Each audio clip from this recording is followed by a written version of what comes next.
Ladies and gentlemen, the opening ceremony of the conference would be starting shortly. We would appreciate it if you could kindly switch your mobile phone to silent mode. Thank you.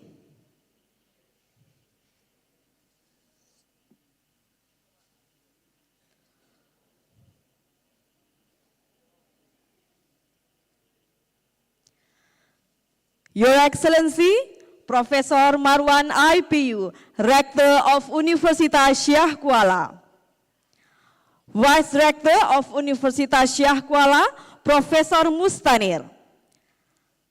For Student and Entrepreneurship, Professor Taufik Saidi, Vice Rector for Planning, Partnership and Business. Honorable Professor Mudassir MKes, the Head of Institute for Research and Community Services Universitas Syah Kuala. Professor Suhendra Yatna, Head of Education Development and Quality Assurance. Distinguished Director of Directorate in Universitas Syah Kuala, Dean of Faculty in Universitas Syah Kuala, Honorable Professor Mukhlisin Z.A., Dean of Marine and Fisheries of Universitas Syah Kuala, Dr. Muhammadar, Professor Dr. Nur Fadli, Professor Dr. Muhammad Irham, Vice Dean of Marine and Fisheries of Universitas Syah Kuala, Honorable Dr. Irma Dewiyanti, Chairwoman of ICFAES 2024, Honorable Representative of Management Center for Coastal and Marine Resource Padang, Aceh Working Area, Honorable Head of Meteorological, Climatology, Meteorological and Geophysical Agency, Dia, Representative of Marine and Fisheries Agency of Aceh Besar. Welcome to our keynote speakers, Professor Mehmet Kocabas from Karadeniz Technical University, Turkey. Professor Noras Nawati binti Ismail from University Malaysia, Terengganu, Malaysia. Professor Yutaka Takeuchi from Kanazawa University, Japan. Professor Giovanni Turcini and Dr. Sarah Pinho from University of Melbourne, Australia. A very good morning to our invited speakers, Dr. Ihsan Setiawan from Universitas Syah Kuala, Indonesia, Dr. Maya Puspita from PT Sel Alga, Indonesia, Dr. Khorwaiho from Institute of Tropical Aquaculture and Fisheries, University Malaysia, Terengganu, Associate Professor Dr. Martini Yucharion, Faculty of Environmental Management, Prince of Songkla University, Thailand, Dr. Evelyn Diopere from Han University, Belgium, Dr. Yopi Ilhamsyah, SSCMSc from Universitas Syah Kuala, Indonesia. Distinguished guests, ladies and gentlemen, Assalamualaikum warahmatullahi wabarakatuh.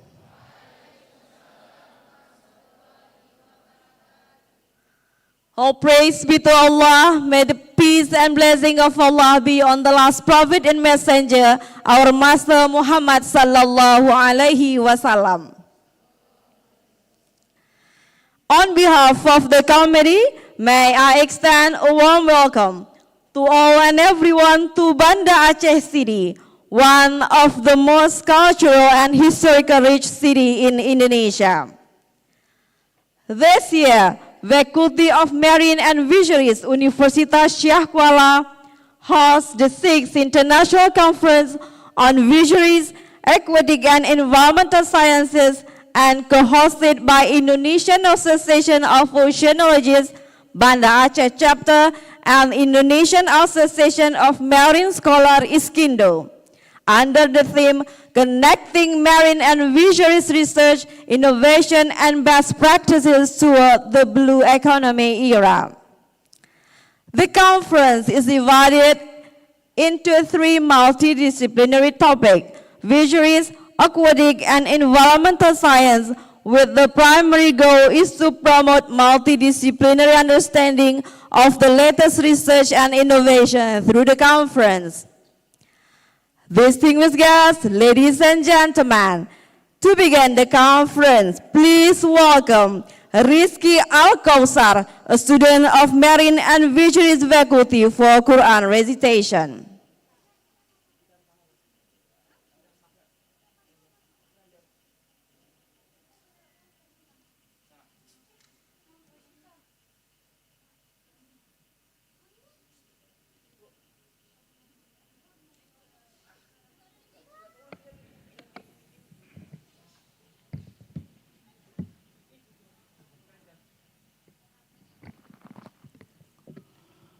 Assalamualaikum warahmatullahi wabarakatuh.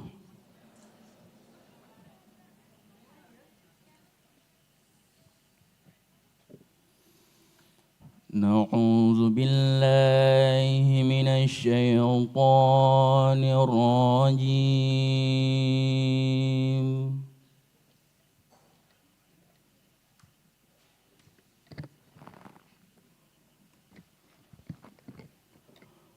Bismillahirrahmanirrahim.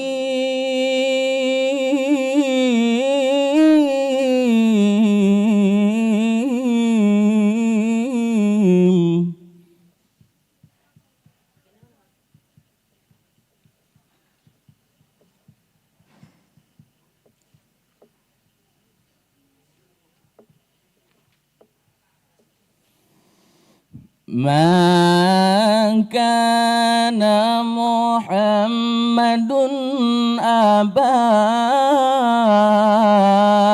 ahadim min rijalikum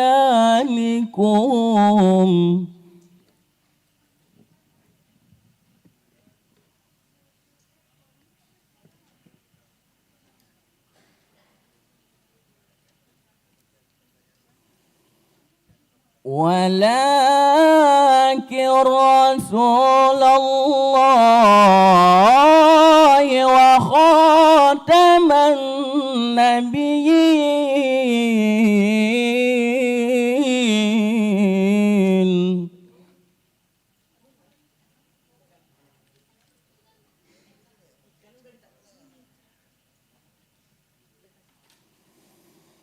Wa kana Allahu bikulli syai'in alima.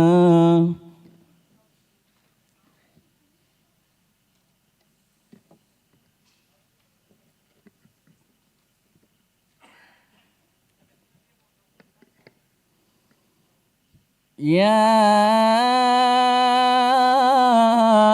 ayyuhalladzina amanu dzkurullaha dzikran katsira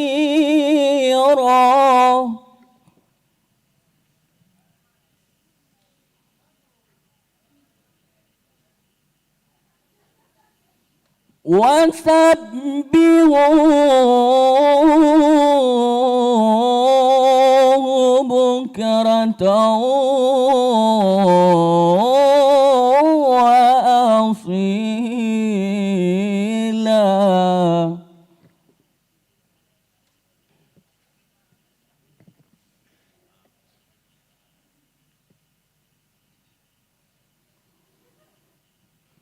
Huwallazi yusalli alaikum wa malaikatuhu liyukhrijakum minadh dhulumati ilan nur.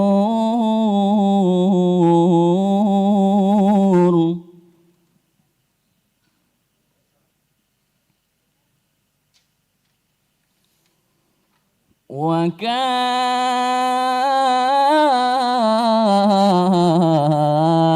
bil mu'minina rahima.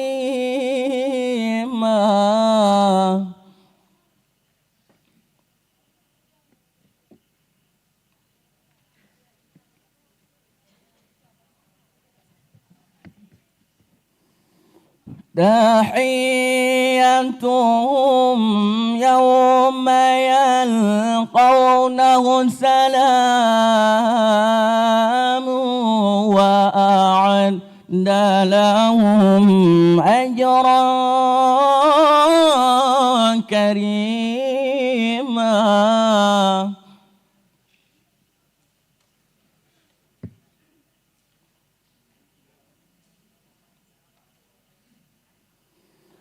يا أيها النبي إنا أرسلناك شاهدا ومبشرا ونذيرا.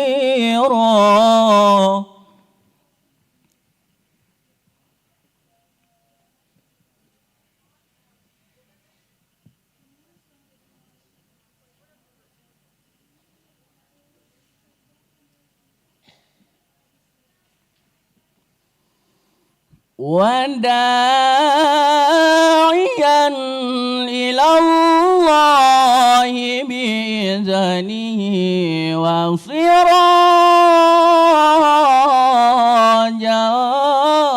منيرا.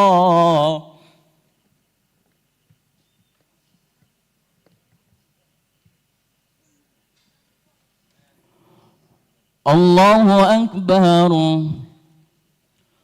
لا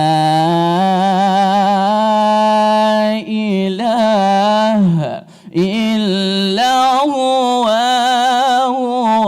الله أكبر ولله الحمد. بسم الله الرحمن الرحيم والشمس وضحاها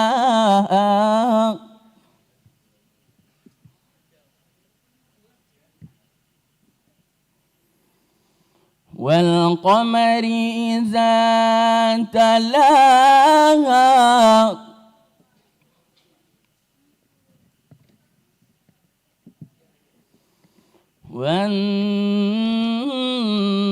والنهار إذا جلاها والليل إذا يغشاها والسماء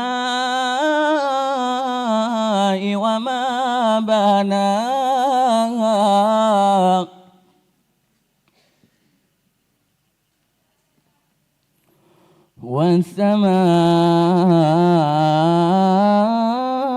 والسماء وما بناها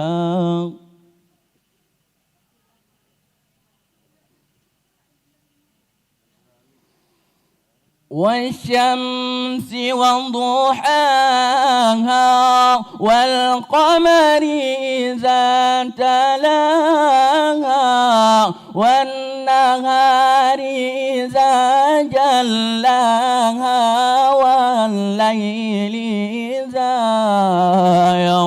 يغشاها والسماء وما بناها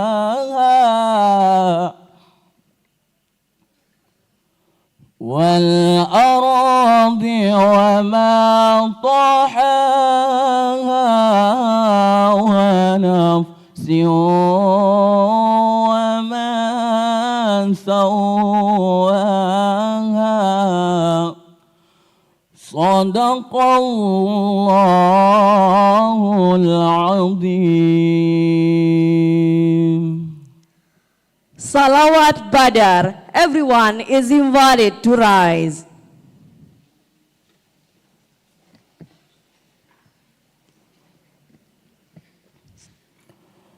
صلاة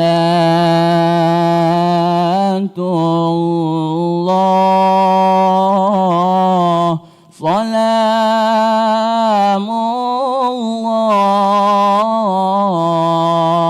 على طه رسول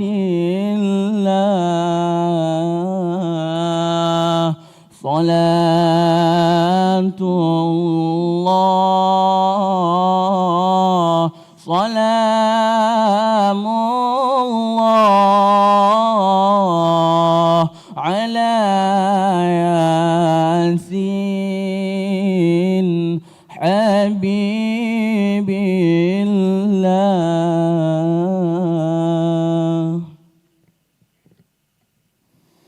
توسلنا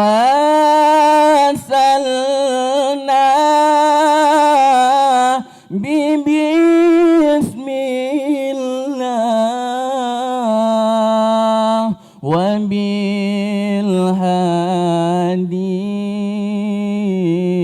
رسول الله توسلنا بسم الله وبالهادي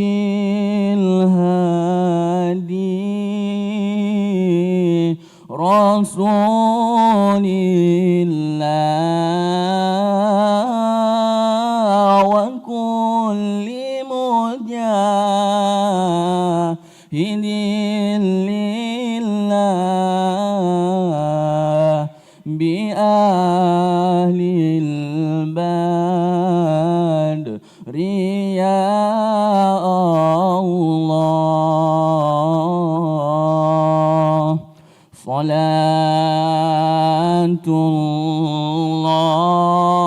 الله سلام الله على طه رسول الله صلاة الله سلام الله على ياسين حبيب الله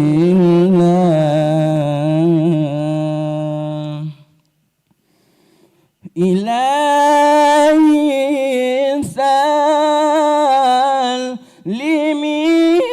الأمة من الآفات والنقمة إلهي سلم الأمة من الآفات والنقمة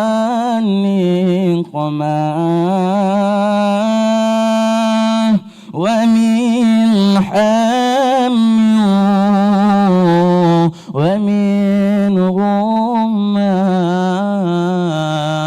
بآل البدر يا الله صلاة الله سلام الله على طه رسول الله صلاة الله سلام الله على ياسين حبيب الله. السلام عليكم ورحمة الله وبركاته.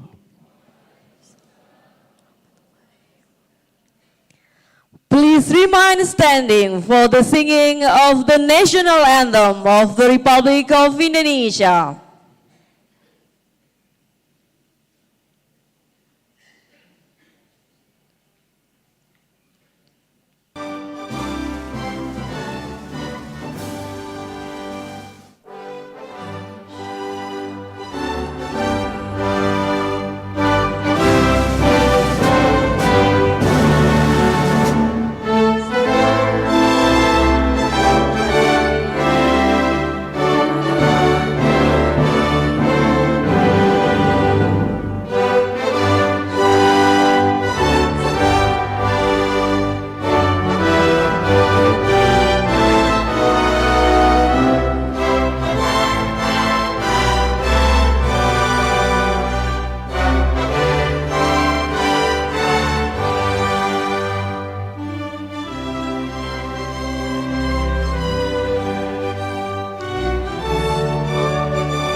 of Aceh.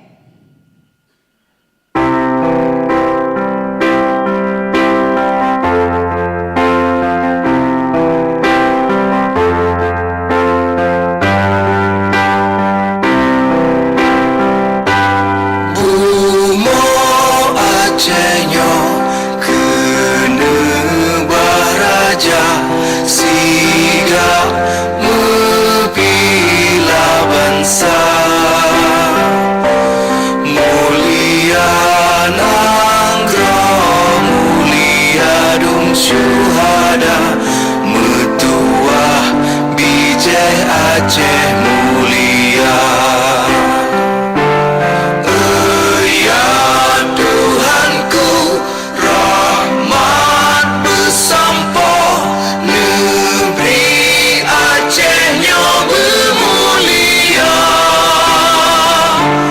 Rahmat melimpah, metuah asa, arif kekamu bersejahtera.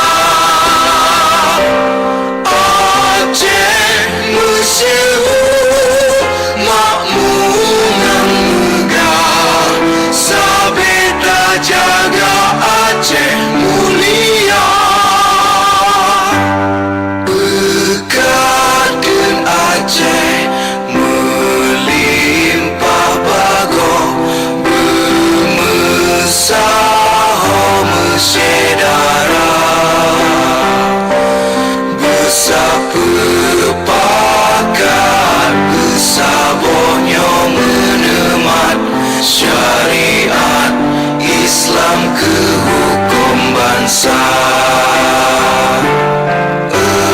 Ya Tuhanku, rahmat bersampo, negeri Acehnya bermulia. Rahmat melimpah, metuah asa, arif kekamu bersejahtera. Aceh masyhur, makmur dan megah, sabeda jaga Aceh mulia. Aceh masyhur, makmur dan megah, sabeda jaga Aceh mulia.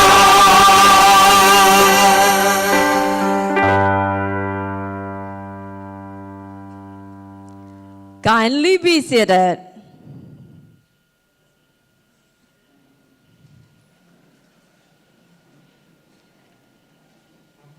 Ladies and gentlemen, as a welcome greeting and also providing more Acehese flavor to the conference, we will take you to experience the Aceh local culture through Ranu Pelampuan dance. Ranu Pelampuan means battle leaf in a tray. This dance, rooted in local custom, the way how the Acehese people welcome their guests. Ladies and gentlemen, please enjoy Ranu Pelampuan dance by Melaya Hitayaka Dance Club.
That was Ranu Pelampuan dance, telling us the processions of picking, wrapping, and also serving the battle leaf, an evergreen plant, presented to you as the respected guests.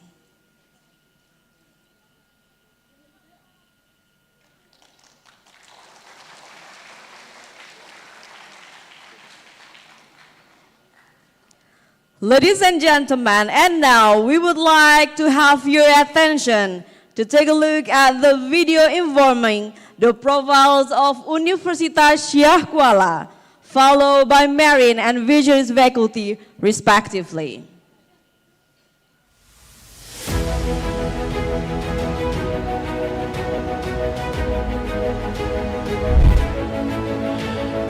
Dari ujung paling barat Pulau Sumatera, di negeri syariat yang istimewa, sebuah institusi perguruan tinggi berdiri kokoh secara resmi sejak tahun 1961. Perguruan tinggi ini lahir dari tujuan mulia para tokoh ulama dan pemimpin Aceh saat itu untuk mencerdaskan bangsa dan menghasilkan sumber daya manusia yang bukan hanya cerdas secara intelektual, namun juga cekatan secara keterampilan, serta kuat secara karakter dan kepribadian. Maka ditabalkanlah nama ulama besar Aceh yang sudah lebih dahulu memperjuangkan tujuan itu sebagai nama perguruan tinggi tertua di negeri syariat ini, yaitu Universitas Syah Kuala. Hari ini, setelah lebih dari 60 tahun usianya, universitas yang juga dikenal dengan USK ini perlahan mulai menunjukkan kontribusi signifikannya dan mulai dikenal dunia sebagai salah satu perguruan tinggi terkemuka di Indonesia. Tekad bulat untuk melahirkan perbuatan yang nyata menuju pelaksanaan cita-cita semakin menguat, sehingga USK semakin mendekat kepada visi besarnya untuk menjadi universitas sosio-teknopreneur yang inovatif, mandiri, dan terkemuka. Hasil-hasil riset dari para peneliti USK yang dipublikasikan di berbagai jurnal internasional bereputasi mulai dilirik dan disitasi oleh para ilmuwan dunia, sehingga angka sitasi artikel berafiliasi Universitas Syah Kuala relatif tinggi dan semakin meningkat setiap tahunnya. Kualifikasi peneliti USK juga semakin berkualitas, terlihat dari banyaknya jumlah profesor dan lektor kepala, dan masuknya nama-nama peneliti USK dalam jajaran para peneliti paling berpengaruh di Indonesia. Kontribusi pusat unggulan iptek yang dimiliki USK pun semakin terlihat dan mulai menjadi rujukan para peneliti di seluruh dunia.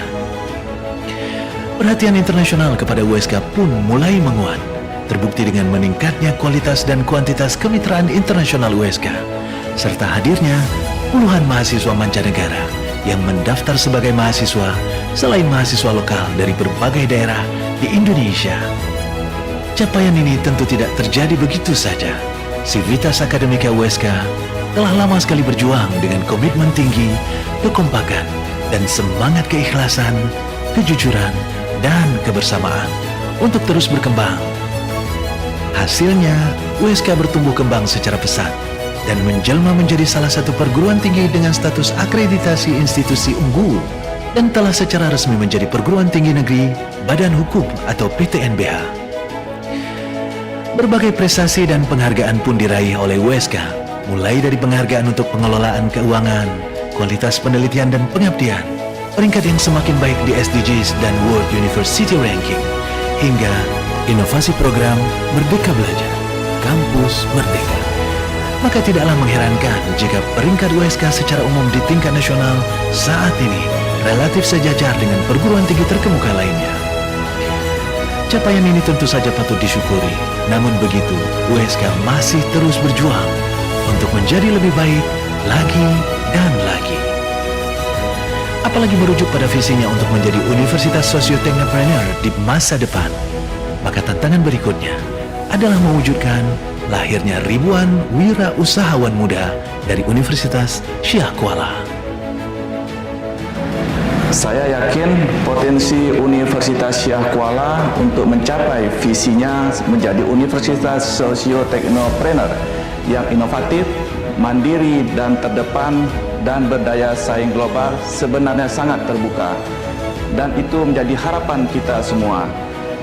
Yang kita butuhkan hanyalah usaha maksimal yang disertai dengan doa sambil tetap menjaga semangat dan kekompakan demi institusi tercinta Universitas Syah Kuala.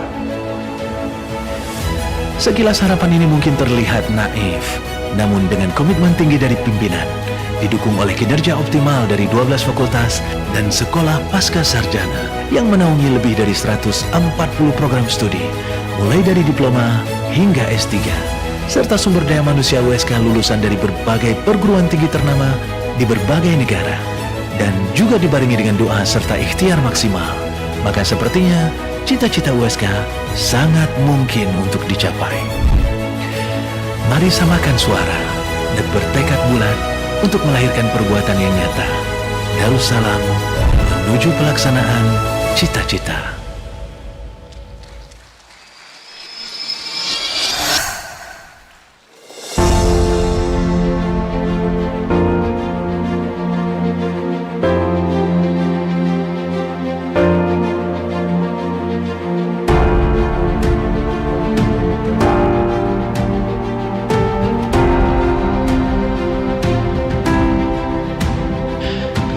Indonesia adalah negara yang kaya dengan sumber daya alamnya. Sekitar 75% dari wilayah Indonesia adalah perairan atau lautan yang memiliki potensi sumber daya alam yang luar biasa dan belum sepenuhnya dipahami oleh manusia. Inilah salah satu alasan hadirnya Fakultas Kelautan dan Perikanan di Universitas paling barat di Indonesia, Universitas Syah Kuala. Fakultas ini berdiri secara resmi pada 30 Januari 2014. Namun sebelumnya, inisiasi pendirian Fakultas Kelautan dan Perikanan atau FKP sudah dilakukan sejak tahun 2010 melalui pembentukan Koordinatorat Kelautan dan Perikanan atau KKP. Saat ini fakultas ini menaungi beberapa program studi sarjana, yaitu program studi ilmu kelautan, program studi budidaya perairan, program studi pemanfaatan sumber daya perikanan, dan program studi teknologi industri hasil perikanan. FKP memiliki orientasi yang kuat untuk mendalami pemahaman tentang kelautan dan perikanan melalui berbagai riset dan proses belajar mengajar yang dilakukan. Hal ini tercermin dari visinya yang ingin menjadi fakultas yang inovatif, mandiri dan terkemuka pada taraf nasional, serta berwawasan global dalam sosio-tekno-entrepreneur yang adaptif di bidang kelautan dan perikanan. Visi ini didukung oleh berbagai fasilitas unggul yang menunjang kegiatan pembelajaran, penelitian dan pengabdian. Di antaranya, ruang kelas, laboratorium, student academic center, student co-working space, serta stasiun lapang kelautan dan perikanan. Hal ini diperkuat juga dengan hadirnya para staf pengajar yang bergelar master hingga profesor yang merupakan lulusan berbagai universitas ternama dari beberapa negara berbeda. Mereka dengan kepakaran khusus di bidangnya masing-masing ini telah menghasilkan ribuan artikel ilmiah hasil penelitian yang dipublikasikan di berbagai jurnal bereputasi dunia. Sehingga tidak mengherankan jika FKP Universitas Syah Kuala menjadi salah satu fakultas dengan jumlah publikasi terbanyak di Indonesia untuk bidangnya. Selain itu, FKP USK juga memiliki berbagai kegiatan rutin seperti konferensi internasional tahunan, kuliah tamu, student exchange, riset dan ekspedisi, student competition, pengabdian kepada masyarakat, serta festival kelautan dan perikanan. Tidak hanya itu, saat ini FKP juga mengelola beberapa jurnal nasional yang menjadi tujuan para peneliti di Indonesia, yaitu DEPIK, AJAS, dan JKPI. Ribuan mahasiswa yang bernaung di bawah fakultas ini tidak hanya mendapatkan pembinaan akademik, akan tetapi mereka juga dikuatkan secara karakter, soft skill, dan kepribadian melalui berbagai kegiatan keorganisasian dan kemahasiswaan. Maka tidaklah mengherankan jika para alumni fakultas ini mampu berkiprah optimal di berbagai area pekerjaan. Para lulusan FKP tersebar di beberapa sektor pekerjaan, baik di sektor pemerintahan, swasta, lembaga swadaya masyarakat, akademisi dan peneliti, atau mengembangkan bisnis mereka sendiri. Alhamdulillah, kami selaku Dekan Fakultas Kelautan dan Perikanan menilai perkembangan fakultas ini selama 10 tahun terakhir ini sudah cukup baik ya, menuju ke arah yang positif ya baik dari segi kualitas sumber daya manusia, dosen dan mahasiswa, kemudian juga fasilitas laboratorium yang ada. Namun demikian, kami akan terus berusaha untuk memperbaiki semua fasilitas yang diperlukan, hasil-hasil penelitian, ya keterlibatan dosen dengan industri akan semakin baik ke depan, insya Allah. Salah satu hal yang terus diperkuat oleh FKP adalah perluasan kemitraan dengan berbagai institusi, baik di dalam maupun di luar negeri.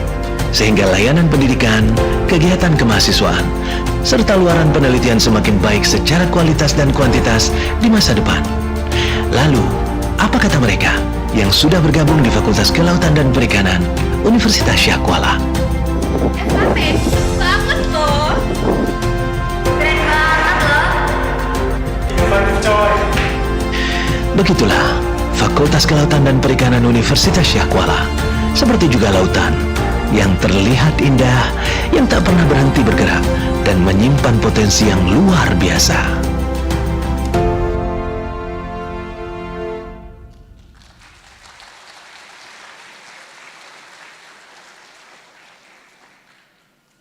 Welcoming remark by Chairwoman of Conference, Dr. Irma Dewianti.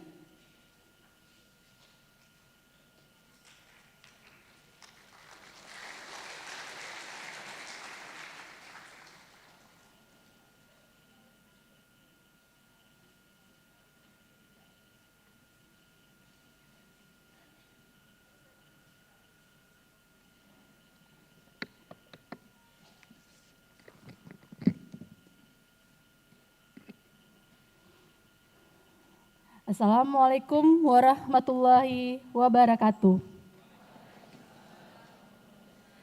Excellencies, distinguished delegates, esteemed guests, speakers, participants, ladies and gentlemen. As a chairwoman, it is my great honor to welcome you all to the 6th International Conference on Fisheries and Environmental Science, ICFAES 2024. Hosted by Marine and Fisheries Faculty at Universitas Syah Kuala in beautiful city of Banda Aceh, Indonesia. We are happy to gather scholars, researchers, and practitioners from around the globe to exchange ideas, share knowledge, and foster collaboration in the vital fields of fishery, marine, and environmental sciences. I would like to take this opportunity to extend a special gratitude to our distinguished keynote speakers, Professor Mehmet Kokabas from Karadeniz Technical University, Turkey, Professor Giovanni Tuccini, and Dr. Sarah Pinho from the University of Melbourne, Australia, Professor Yutaka Takeshi from Kanazawa University, Japan, and Professor Noras Nawati binti Ismail from University Malaysia, Terengganu. I would also like to express my gratitude to our invited speakers, Dr. Insinyur Ihsan Setiawan from Universitas Syah Kuala, Dr. Kor Waiho from Universitas Malaysia, Terengganu, Dr. Maya Puspita from the Indonesia Seaweed Association Indonesia, Dr. Evelyn Diopere from Jen University, Belgia, Assistant Professor Dr. Martin Yukaron from Prince of Songkla University, Thailand, and Dr. Yopi Ilhamsyah from Universitas Syah Kuala, Indonesia. Your expertise and insight will enrich our discussion and inspire new direction in our research and practice. Also, your participation enhance the quality of our conference and underscore the importance of international collaboration in addressing the challenges facing our field. The conference implements a double-blind review process for all the submitted papers. Totally, 113 abstract titles were received. After careful evaluation, a selection of 103 articles were deemed qualified and choose for presentation, consists of 80 articles with publication that can publish in BioWeb Conference Index by Scopus, and 23 abstracts without publication. Those papers uploaded by all participants incorporate to university and companies from Indonesia and abroad, namely Universitas Syah Kuala, Universitas Riau, IPB University, National Research and Innovation Agency, Universitas Andalas, Universitas Bung Hatta, Universitas Katolik Santo Thomas, University Malaysia Terengganu, Universitas Malikus Saleh, Universitas Muhammadiyah Kendari, Universitas Negeri Medan, Universitas Pajajaran, Universitas Riau, Universitas Samudra, Universitas Sriwijaya, Universitas Sultan Ageng Tirtayasa, Universitas Sumatera Utara, Universitas Trunojoyo, and YAPK. Conference like this one provide an invaluable opportunity to discuss common challenges, share best practice, and explore groundbreaking scientific research and technology. Together, we can help our fisheries and environmental grow, adapt, and innovate to meet the realities of today and the demand of the future. Alongside with this spectacular conference, Faculty of Marine and Fisheries, Universitas Syah Kuala, is conducting a Career Expo 2024. This expo offers an opportunity to connect with a diverse range of employers, educational, institutional, and industry experts. For those who may please, it can explore various career paths, gain insight into the skill in demand, and discover scholarship opportunities that can increase their academic and professional journey. We extend our gratitude to esteemed individuals who play roles in making this conference a resounding success. First and foremost, we would like to express our thanks to Professor Dr. Insinyur Marwan, Rector of Universitas Syah Kuala, and to all Vice Rector, Professor Dr. Muklisin S. Dean of Marine and Fisheries Faculty, and to all Vice Dean, Professor Dr. Mudassir, the head of the Institute for Research and Community Service at University Syah Kuala.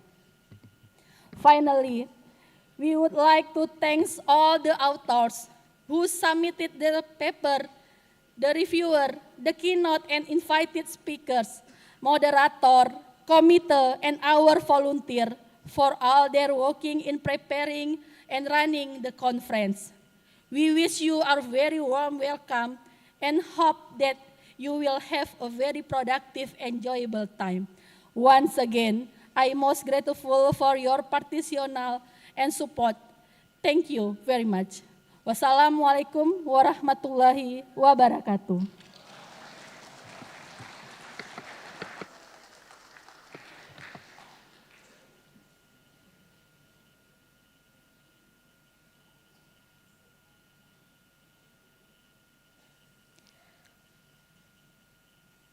Opening remark by Rector of Universitas Syah Kuala, Professor Marwan IPU.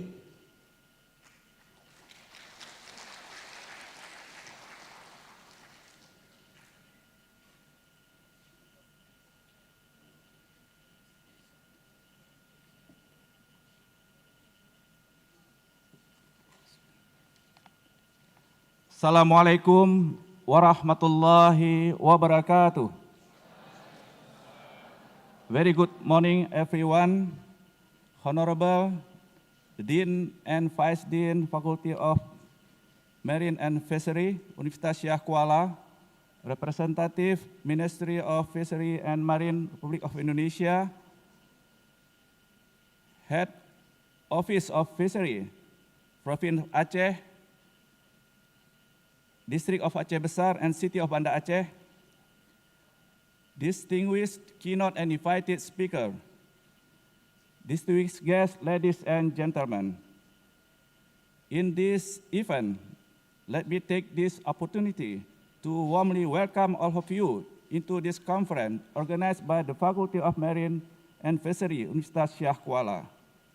On behalf of Universitas Syah Kuala, I would like to extend our deepest appreciation for all of you for attending the 6th International Conference on Fishery, Marine, and Environmental Science in Universitas Syah Kuala, Banda Aceh. It is both a privilege and pleasure to gather with you as we explore the theme of the connecting marine and fishery research, innovation, and best practices toward the blue economy era.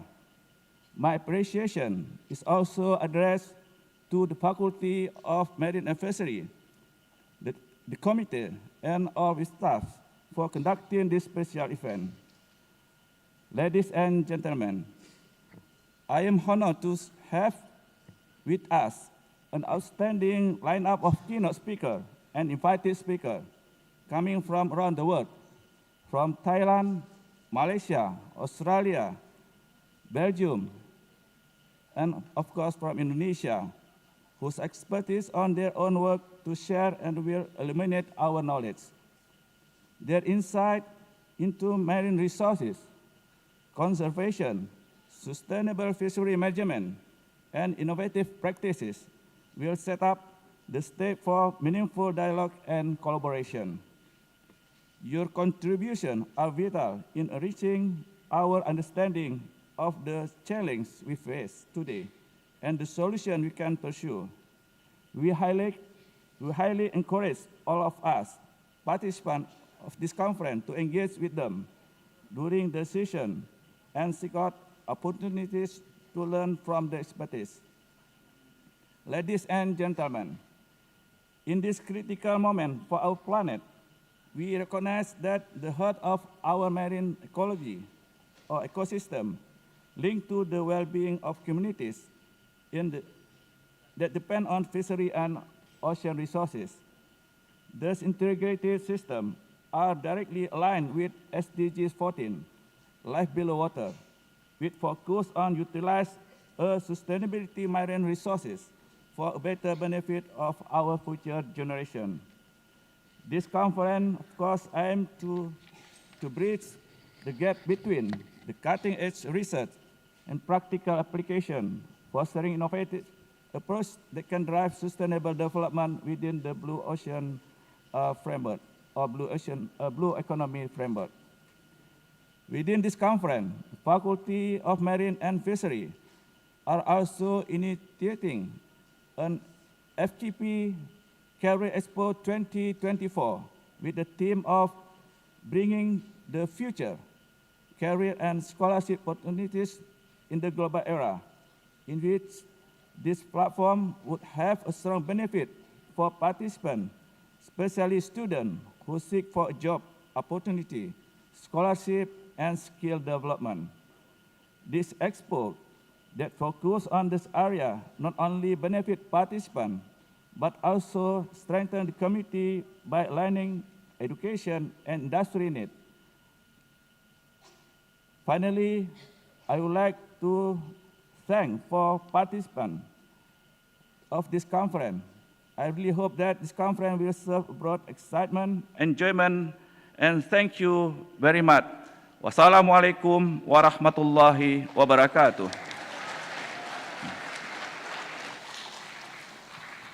Prof. Marwan, could you please remain on stage for a while?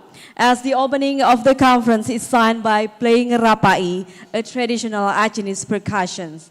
For that, kindly be invited on stage chairwoman of the conference, Dr. Irma Dewianti, accompanied by Dean of Fish and Marine Faculty, Professor Mukhlisin Z.A., Vice Dean, Dr. Muhammadar, Professor Nur Fadli, and Professor Muhammad Irham to join us on stage.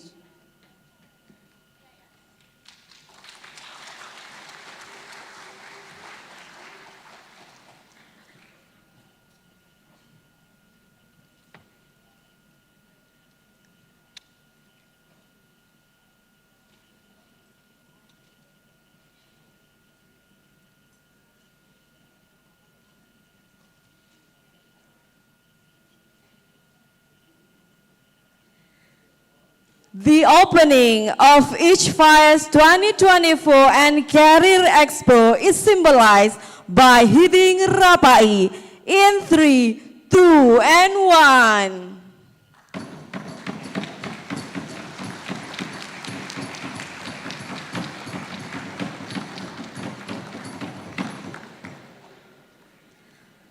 Ladies and gentlemen, the roar of Rapai announcing its first 2024 and Career Expo officially started. And please remain on stage for a while as we will have a group of photo session. Kindly be invited all respected guests, keynote invited speakers and committee to join us on stage.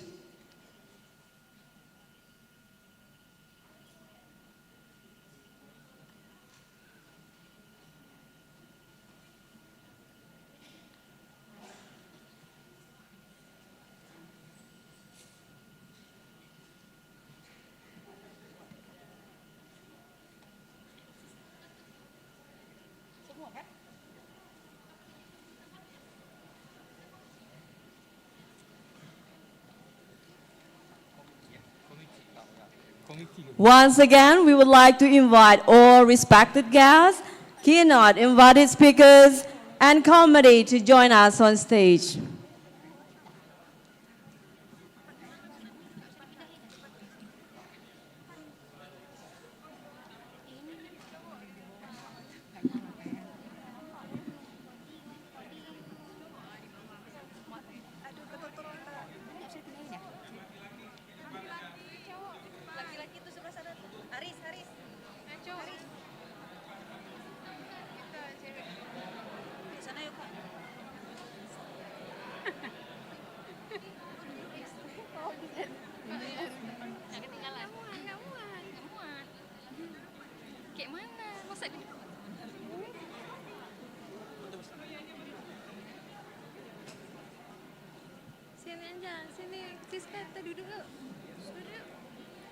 Because a picture today say 1,000 words tomorrow. And could you please put your best smiles as the photographer is ready?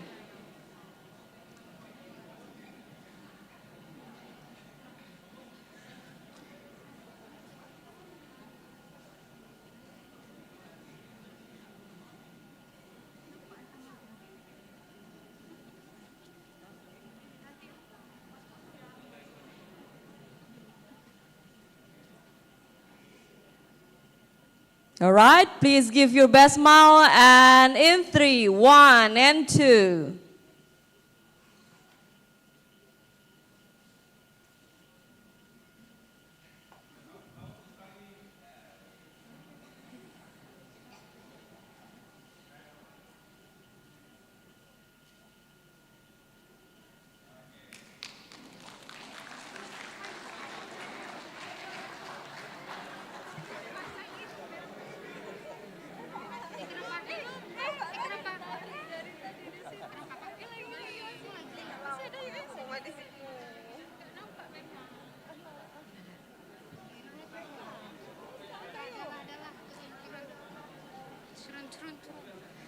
Thank you very much, and you may take your seats now.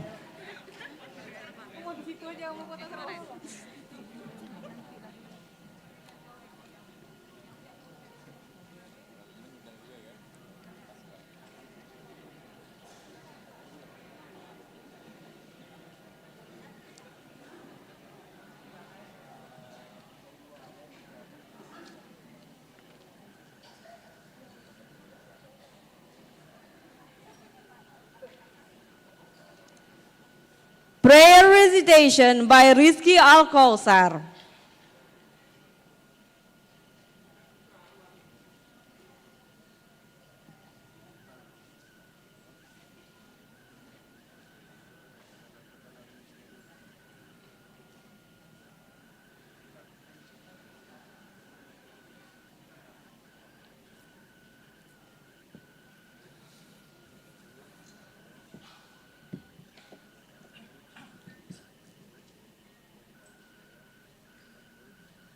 Singkat padat dah. Assalamualaikum warahmatullahi wabarakatuh.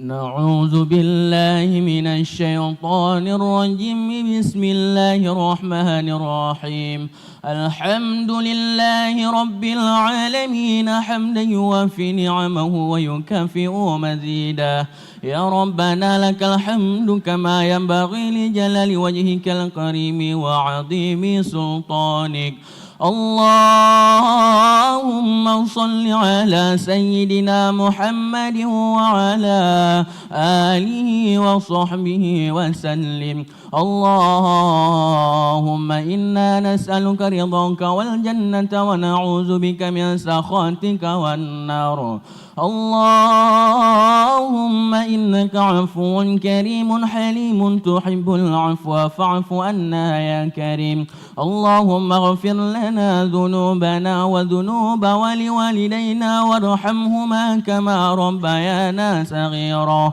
ولجدتنا ولجداتنا ولأستاذنا ولجميع المؤمنين والمؤمنات والمسلمين والمسلمات الأحياء منهم والأموات برحمتك يا أرحم الراحمين اللهم اجعل دعاءنا دعاء مقبولا ولا تجعل دعاءنا يا الله دعاء مردودا اللهم يا منور القلوب نور قلوبنا بنور هدايتك كما نورك الأرض بنور الشمس برحمتك يا أرحم الراحمين اللهم أعز الإسلام والمسلمين في فلسطين وأحلك الكفرة والمرتدين واليهوديين اللهم ادفع عنا الغلاء والبلاء والوباء والفحشاء والتعود والزنا والمنكر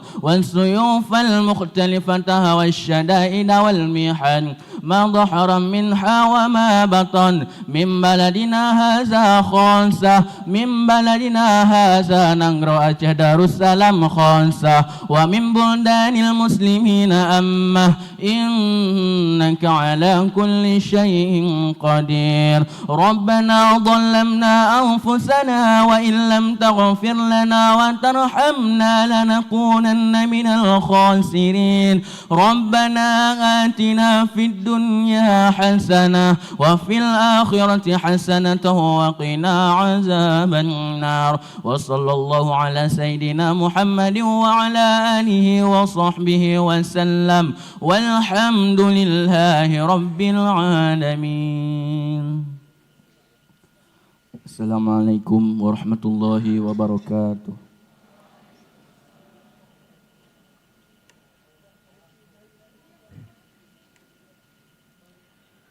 Ladies and gentlemen, once again, proudly present to you the special performance by Melayu Hitayaka Dance Club.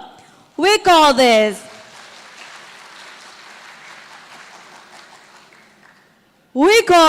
Unity in Motions of the Sea.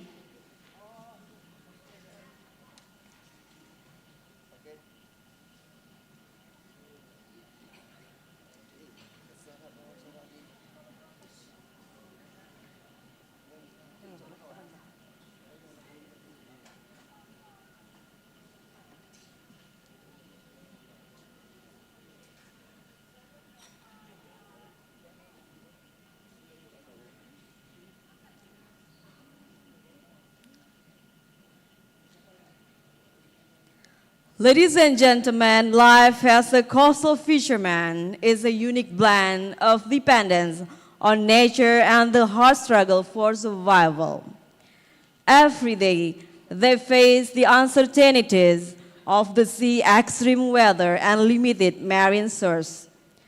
But behind these challenges lies a strong fighting spirit and local wisdom passed down through generations.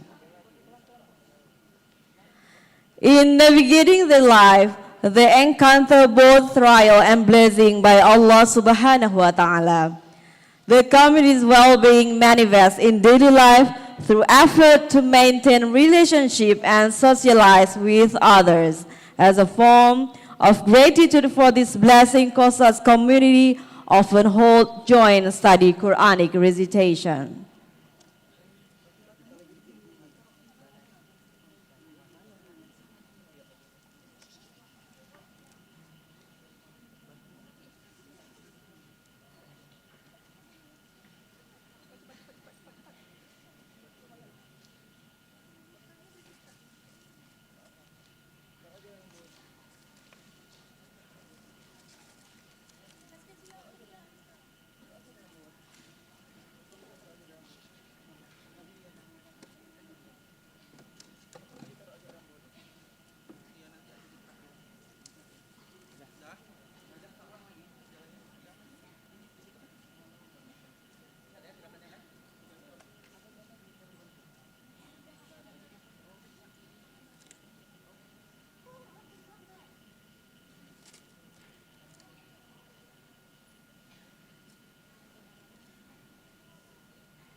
Susah dah udip, ino musibah, jika wabah, Tuhan beri bala.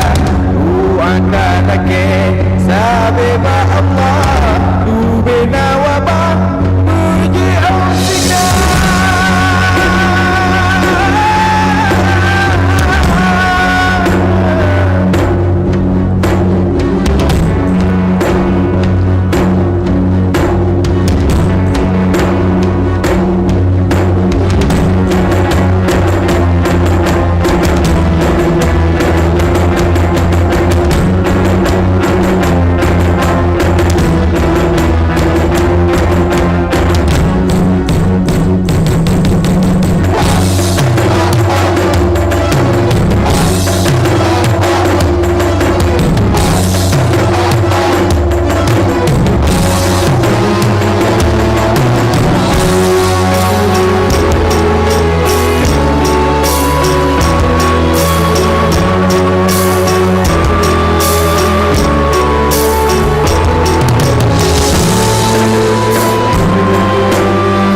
Intanmu tuah tetap tak ilaha lidam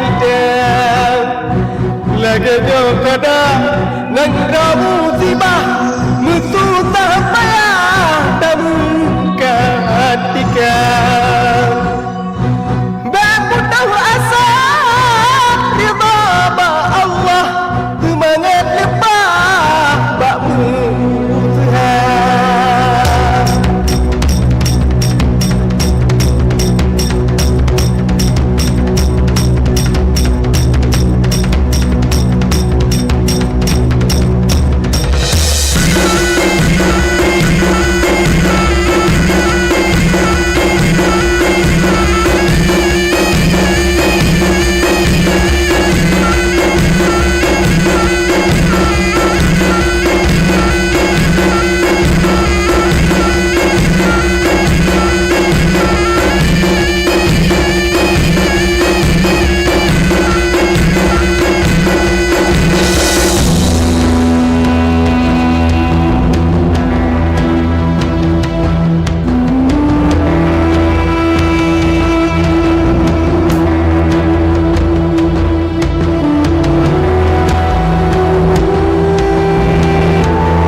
Wow, thank you very much, Sanggar Hitayaka Dance Club. The performance is sure captivating our heart and mind, and unity in motions of the sea illustrated how human unique blend of dependence on nature.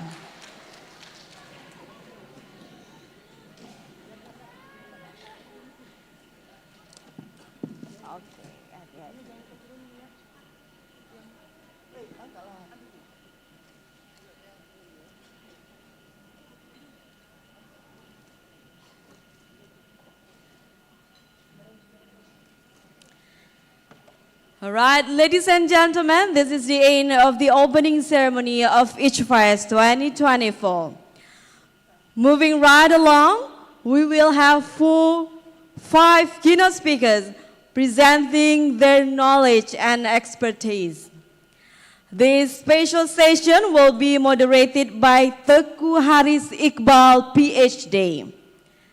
And ladies and gentlemen, here is a brief educational background of Teku Haris Iqbal.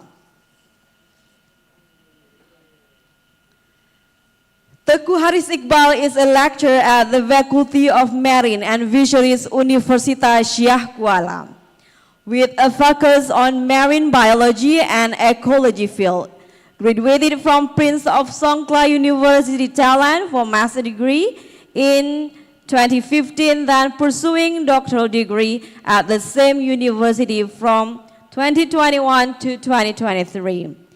He has a proven track record in research with multiple international publications, now assigning as an associate editor for several high publisher journals and involvement in peer review for prestigious journal in marine and fishery sciences.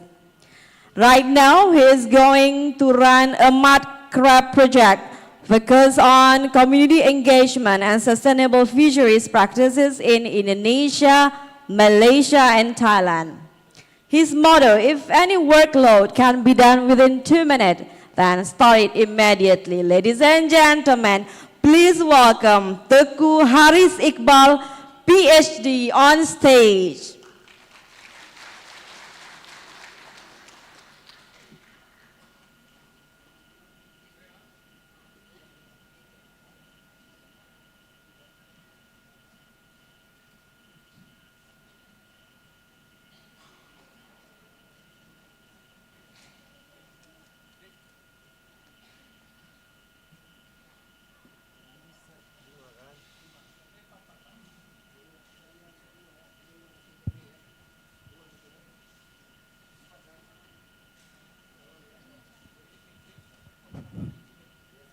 Okay, thank you so much for MC for introducing me. I was a little bit nervous, but thank you for you. And first of all, I would like to say Assalamualaikum warahmatullahi wabarakatuh. No, one more time. Assalamualaikum warahmatullahi wabarakatuh.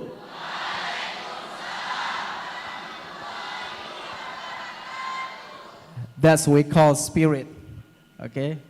So first of all, let us praise to Allah Subhanahu wa Taala, our Almighty, for His blessing for us to gathering into this event and these beautiful days. And also our praise to our Prophet Muhammad Sallallahu Alaihi Wasallam for his encouragement, for his sacrifice for all human mankind. First of all, also I would like to honor our rectors of Universitas Syah Kuala, Professor Dr. Marwan IPU, and all of his vice rectors. And also my honors addressed to the Dean of Faculty of Marine and Fisheries, Professor Dr. Muklisid, and all of his vice dean. And then honors to our lovely chairwoman of this conference, Associate Professor Dr. Irma Dewiyanti, and colleagues, and then friends, participants, and of course our students. All right. So we have here keynote speakers from around the world.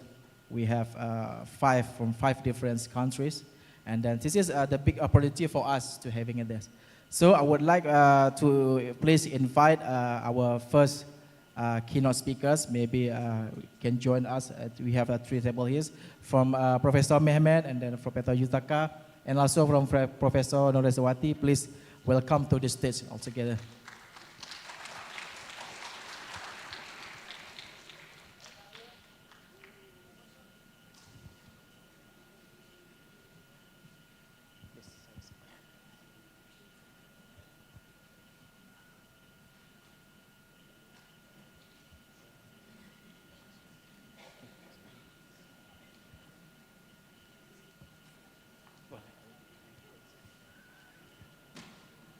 Okay, please be seated.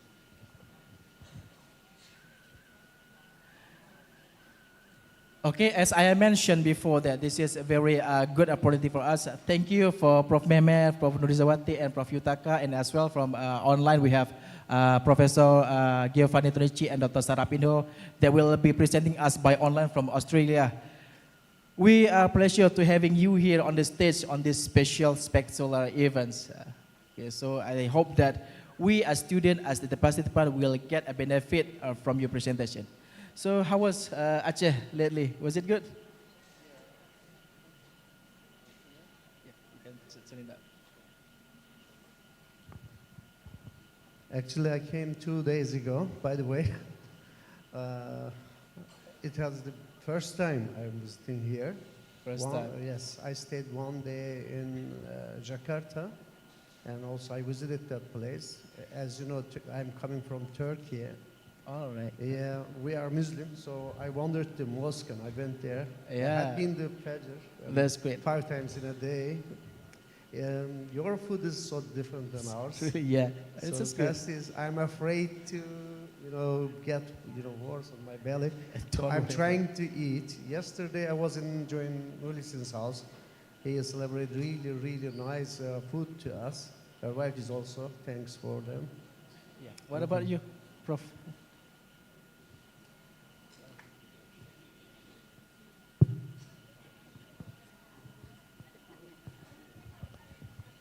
So thank you everyone for coming. Thank you for the organizer for invited us to be here, as meaning myself and 3 of my students here. This is our second time this year. I love Aceh. That also I accepted the invitation. So what about you, Prof. Yutaka? Hi, good morning, everyone. I'm from Japan, and first time in Aceh. First time and in Aceh. yeah, last night the local food barbecue. What is the name of the barbecue? We last call night? satay. Satay is good. We enjoyed a lot. Thank you. Yeah, I think after this we will have a bit more than that. Please look at that. All right, ladies and gentlemen, this is the moment that we are waiting for. Is that the presentation by our expert or keynote speakers? So we have 5 here, 5 keynote speakers. But before we going further, I would like to explain you something about the rules of this presentation keynote. So each one of you will get approximately maximum 20 minutes for presentations. And by the end of the session, we will have question and answers from the audience or from the floor. Is that clear enough? Yeah? Clear? Okay. So without further ado, I would like to invite our first keynote speaker here in this today, Professor Dr. Mehmet Kochabas. Is that right? Yeah. Big hat. Okay. So the first keynote speaker is the Professor Mehmet, and then the second it would be Ibu Norosnawati, Professor Norosnawati, and then the third will come the Prof. Yutaka, and then the fourth and the fifth one it will be Professor Giovanni Trucchini from Australia that we delivered by online. All right, I think this is time for the first keynote speaker, but I will shortly read your biography first, Dr. Professor Mehmet. So Professor Mehmet graduated from his doctorate in 2009 from Karadis Technical University in Turkey. And right now he is working as a full professor in Karadeniz Technical University at the Faculty of Forestry, Department of Wildlife Ecology and Management. His main research interests focus on salmonids, fisheries, aquaculture, fish population and management. And he has also 3 years of teaching and research experiences, which highlighted in different national and international journals. He has a number of publications, conferences, and also projects. He forms the editorial committee for different journals and played the role of a reviewer. Ladies and gentlemen, please welcome Professor Mehmet Kocabas.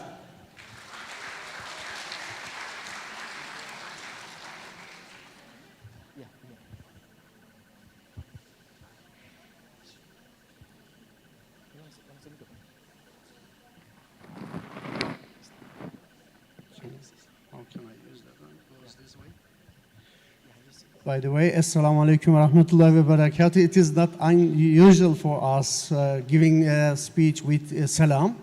We can say this one when we see our friends. This is in the first time on my conference giving like that. It's so happy, it made me so happy. Thank you very much, dean, rectors, vice rectors, and students and audience who is listening us. Actually, I want to say one word. No, we made a dua, we said about Israel something.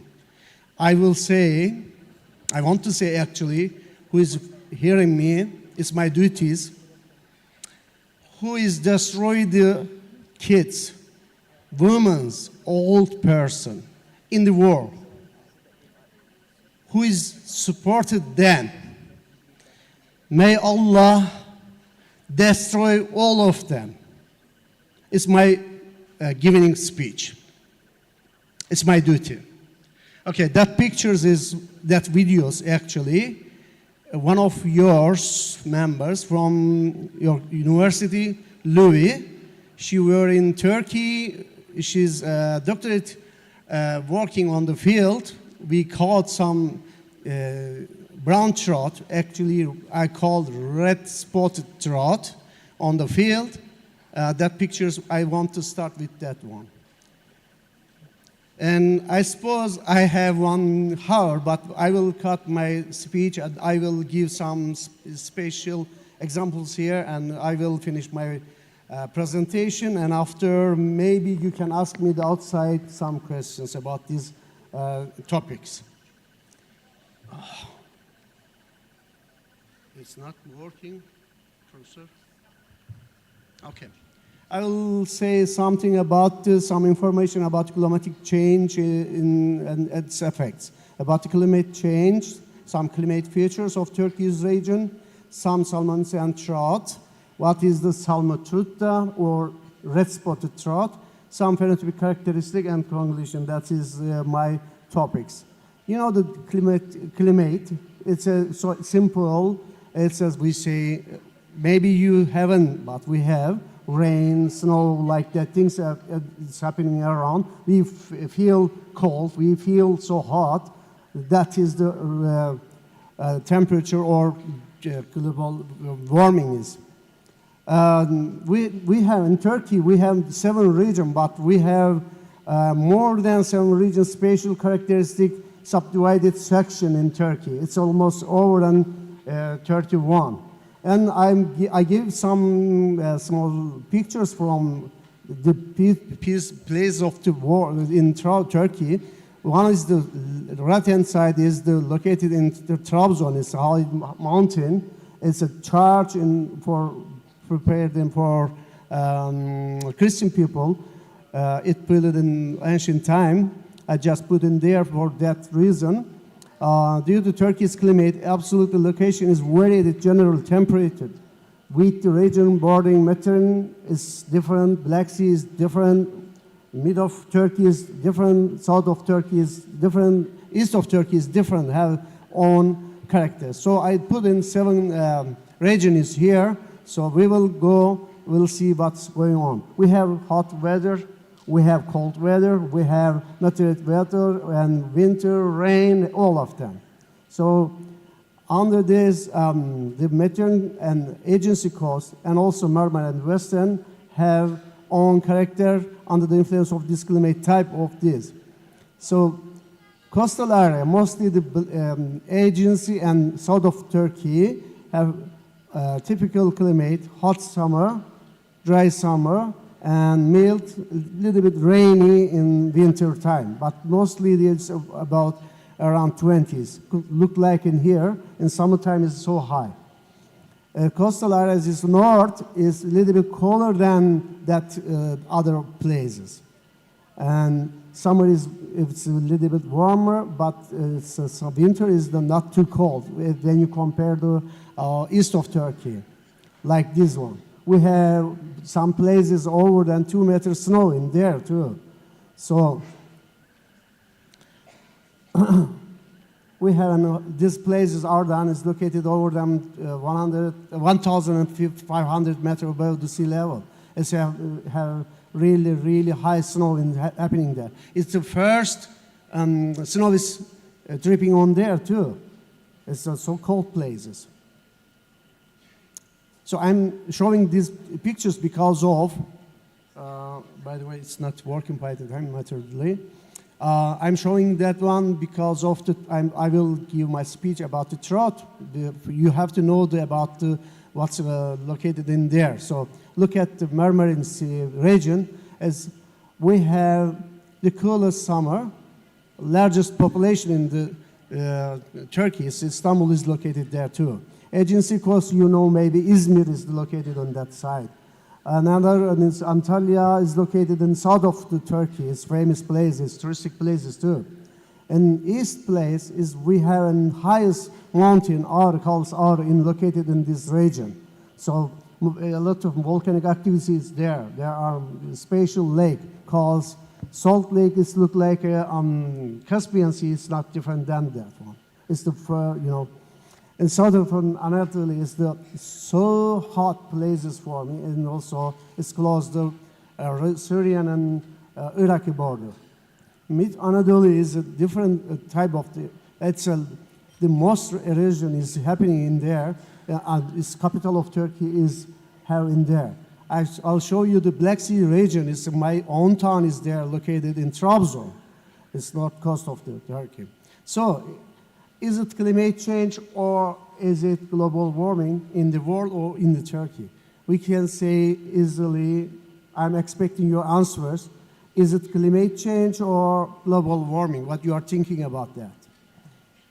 When I wasn't going to Canada with one time, it's one climate people was sitting behind on me. We was discussing on, he said, absolutely it is climate change, not the global warming. He said, it's also, I listened to this one in another researcher, he said, following 120 years, the temperature is going up, average 2 centigrade is going down 2 centigrade. That means we are in the global freezing times. It's in front of us if you compare to that speech. So what is the climate change?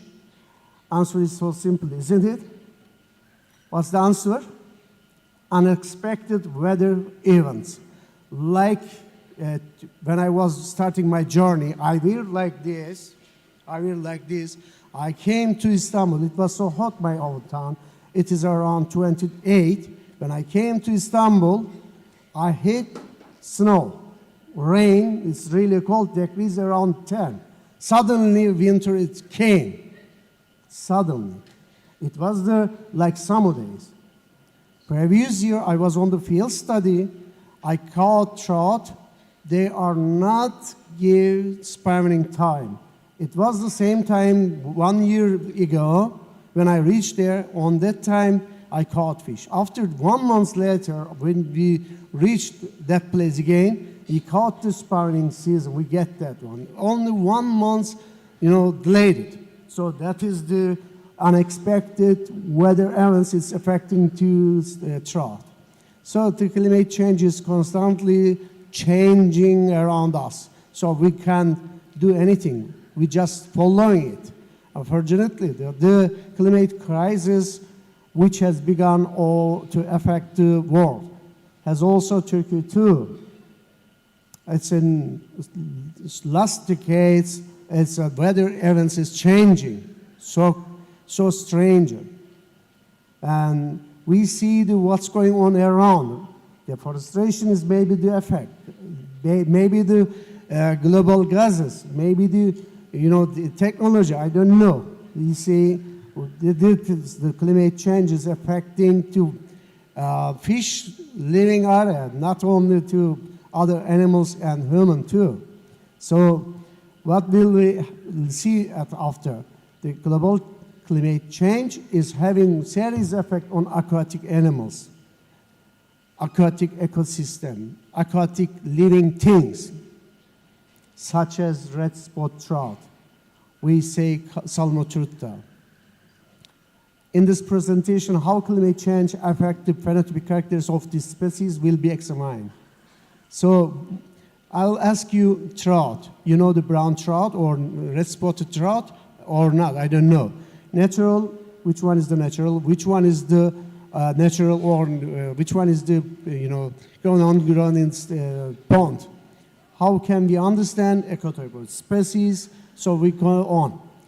Actually, most people know salmon. That means they have an adipose fin and their shape is fusiform. So they all are trout, called trout or salmon. So which species this is? Absolutely Oncorhynchus micis, rainbow trout. So we have rainbow trout in Turkey since 1970s till now. We are the most producing fish. This is as a producing. It's over than almost 200,000 tons per year. We are producing on the ponds and cage system on sea and lakes or dam lakes. Which species that?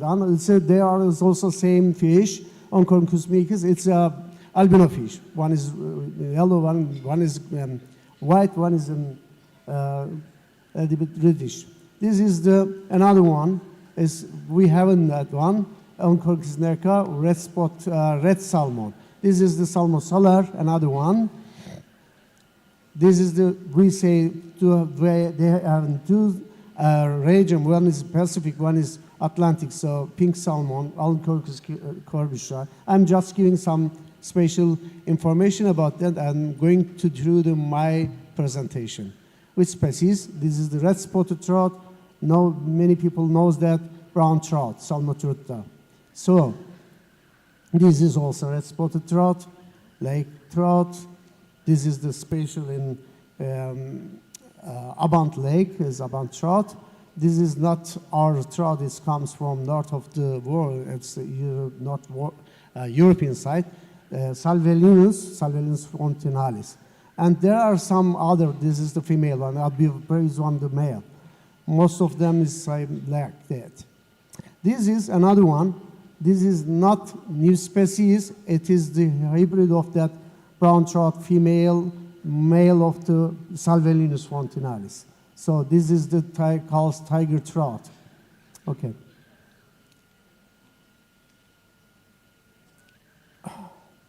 What is the phenotype and genotype? You know that we can say inferred genotype, but the differences, observing phenotypes differences.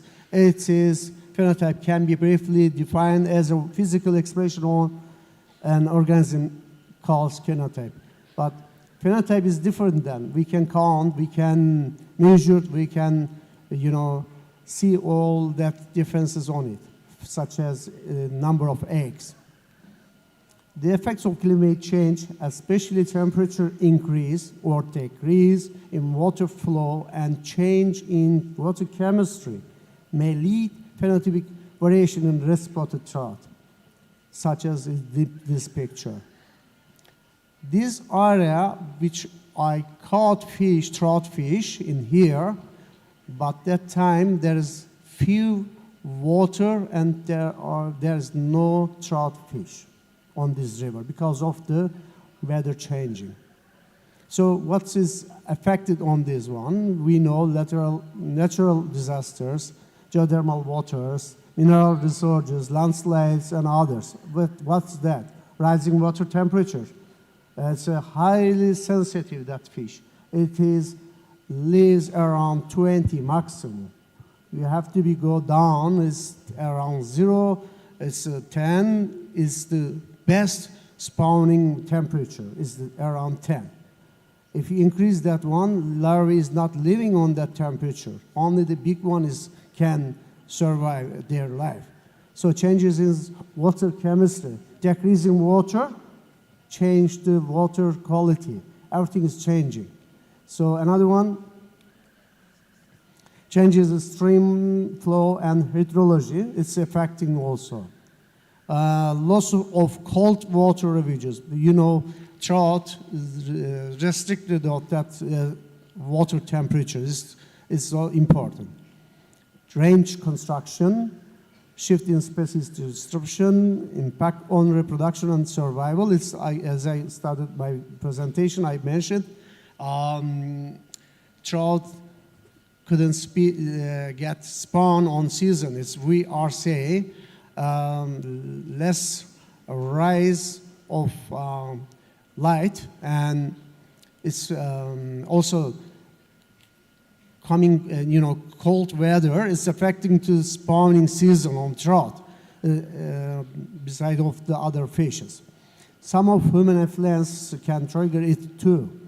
I'll give some of in my country. So land uses, making roads, doing dam, a lot of things. Cutting forests is affecting to flooding, and also landslides in there.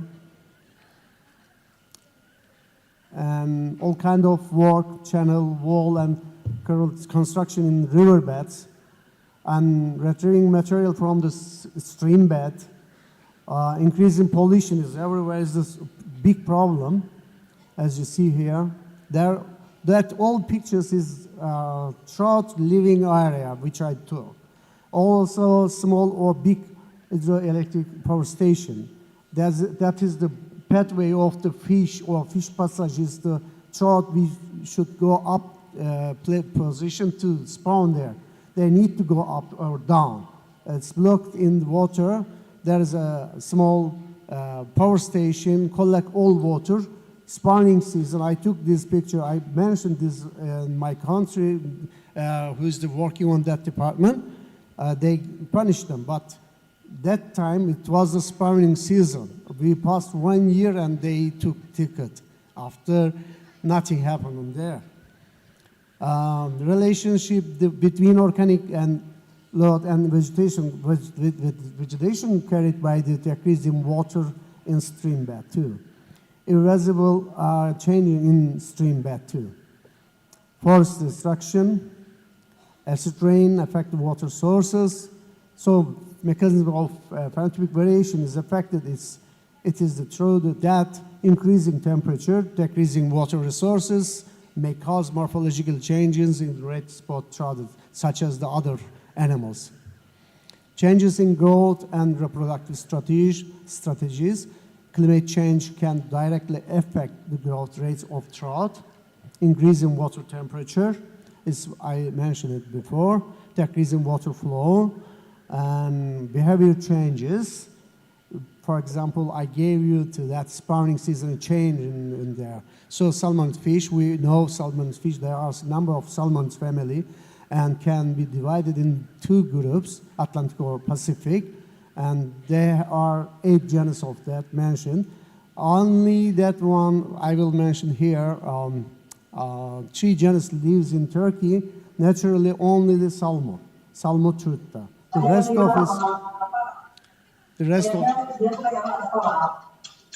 what's that?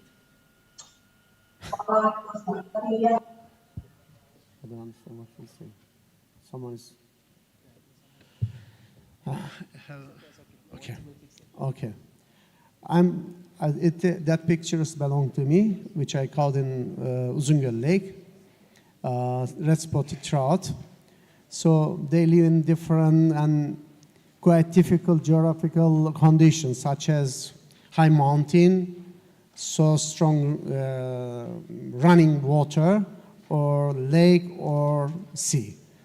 So calls different names, so that is affecting the name of that.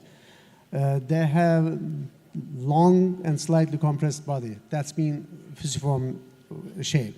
And they have a red spot on both sides. And they have red spot on their dorsal fin, sometimes in tail too. But red spotted trout have adipose fin should be the red spot on it. It's called like that on the books mentioned about the trout. So this is also related to salmon family. I mentioned the trout. This is the dorsal fin. How it's run on that spot on it. Sorry, Professor Mehmet, you have only 2 minutes left for this. Okay, I will go first. Actually, I know that 1 hour I expected I will give that one. So I will mention, that. Okay. This is the national, that is the trout living area. This is the human introduced that fish in the world. So they are called in the world 57 new ecotype. It's called ecotype. Maybe not, but people say now newly they released an article about this is the new species, and for most in my country now we have another 15 new species about this one. I'll give some samples from there. Okay, I'm going to back quickly.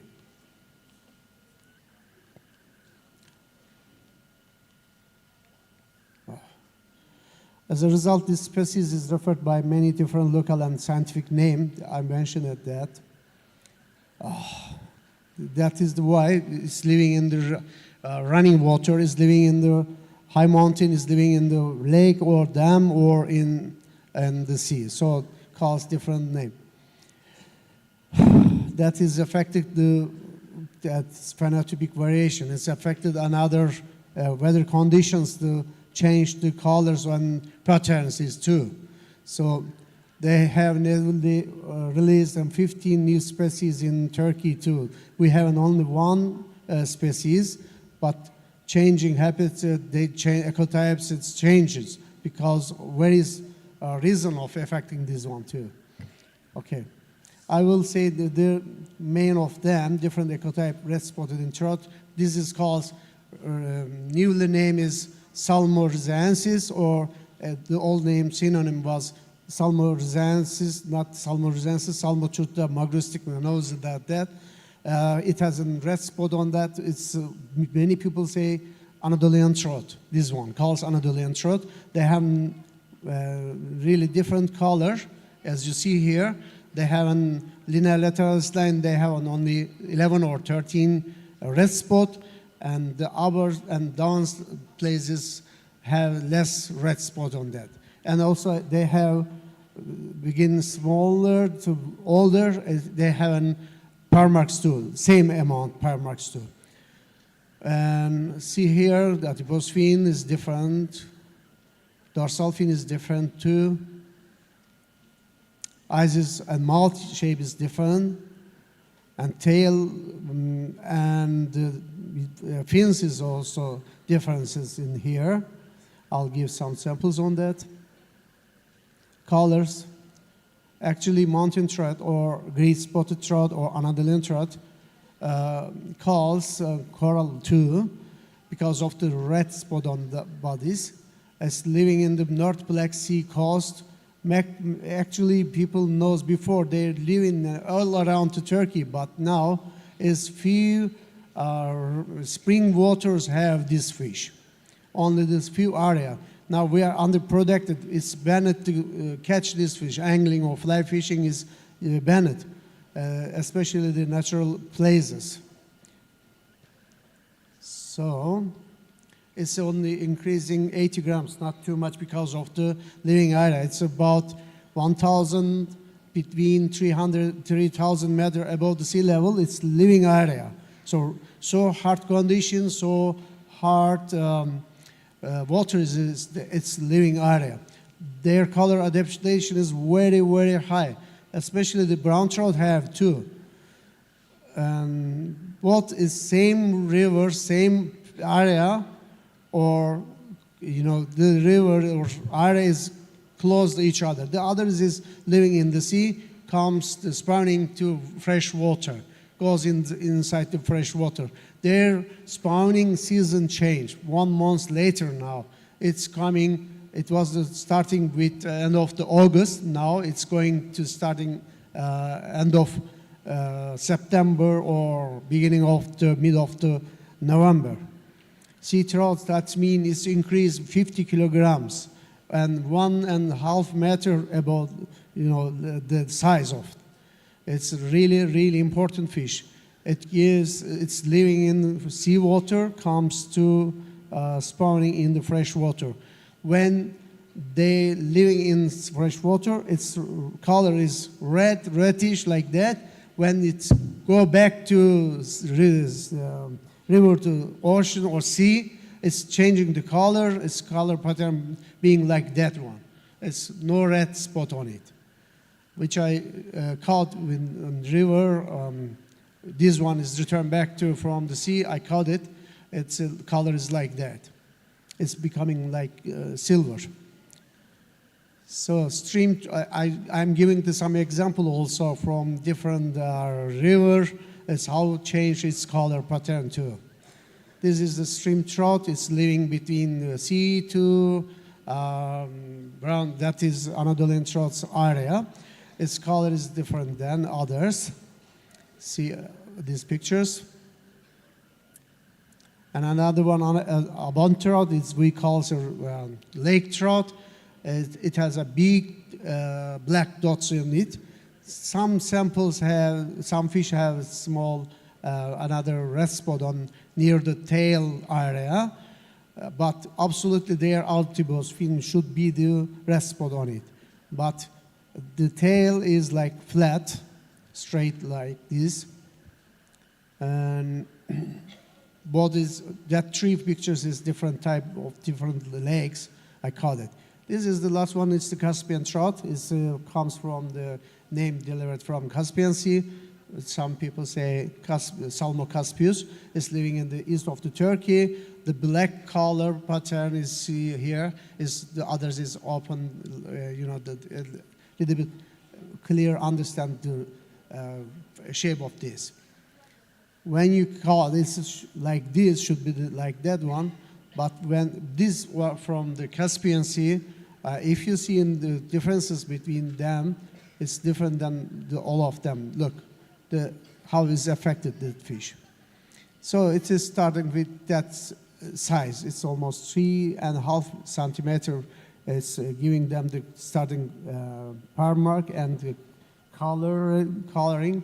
And after that time, it's increasing to when they are getting to change to their living area, the color pattern is changing. So what can we do? What can we do? It's important. We have to protect their life, protect their area. We have to educate the people. Punish, if not follow that rules, we have to punish them then. Should be the religious control, local sanction.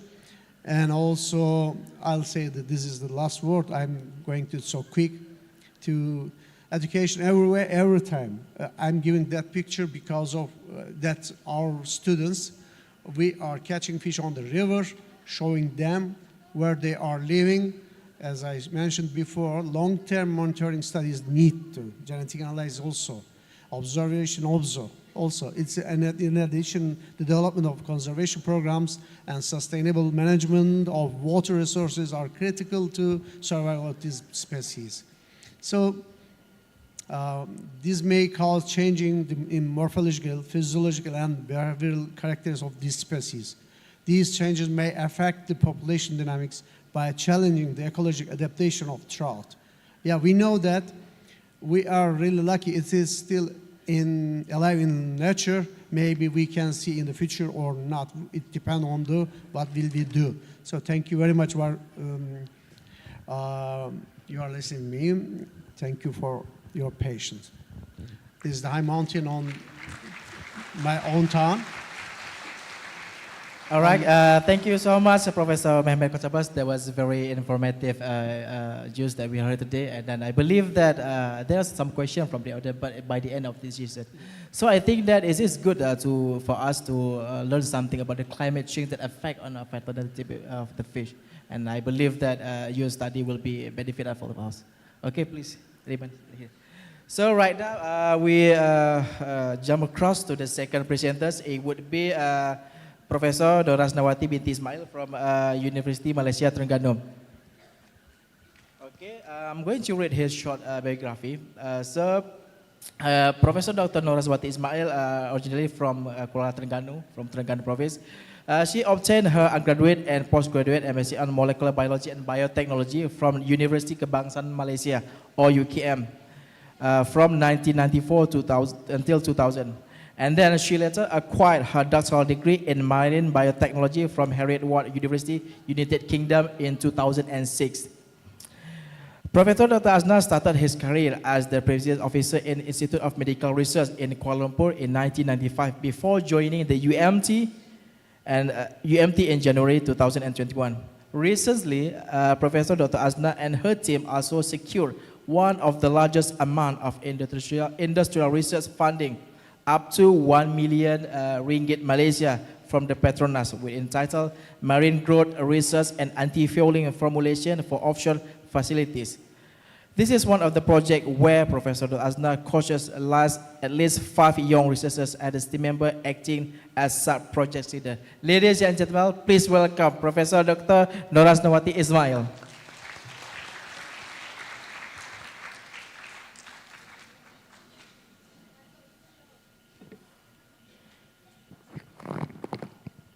Assalamualaikum warahmatullahi wabarakatuh, and a very good morning to everyone. I believe we have a good views on the fish known as trout, and now we move to the marine resources. Anyhow, I would like to thank the organizer for inviting me for this conference, and this is a very big opportunity for us to share whatever we have, a piece of work from our research team. So today I would like to share with you the project that we have done, and Alhamdulillah we secure a big amount of grant, and up to now we have like 6 students postgraduated in 2023 as well this year, so we have like 6. So let me share with you the title for my talk today is the green approaches to eliminate marine biofouling and their impact on the climate change. Okay, so let me introduce to you 2 things. One is on the marine biofouling, the other one is the marine foilers. Foilers is actually the one that attach, atau dalam bahasa Indonesia atau in Malay is actually pelekatan. The attachment, the fold, they fold on the surface or submerged surface. So the accumulation of unwanted marine organisms created by macrofoilers could be bacteria or diatoms. And macrofoilers, when we put in macrofoiler, could be invertebrates. So because of my specialization is on the marine biotechnology, so I will be talking about the marine organisms. So what I'm going to tell you is actually about the marine invertebrates. So the marine invertebrate is actually the one that fall on that particular surface that we know as macrofoilers that were found on any submerged or surfaces. Okay, there is few types of biofouling. It could be a plant fouling, it could be animal fouling, it could be inorganic fouling, whereby the precipitation of inorganic crystal. We have organic fouling such as fat, oil, protein and so on, and maybe a particle fouling could be clay. So in my right hand side there is a photo of A, B and C, whereby A is actually the biofouling found on marine equipments, foilers attached to the ship propeller. I try my best to show you the propeller. So there is actually full of the full of the animal attached on that particular propellers. Look like blackish a little bit. That is actually all the barnacles. Okay, and B is actually the barnacles attached or full on the ship hull, and the C is actually the attachment on the net. Okay, so let me explain a little bit on the mechanism involved in the biofouling. There is 4 phases involved in the biofouling processes, which are conditioning film, biofilm formation, soft macrofouling, as well as the hard macrofouling.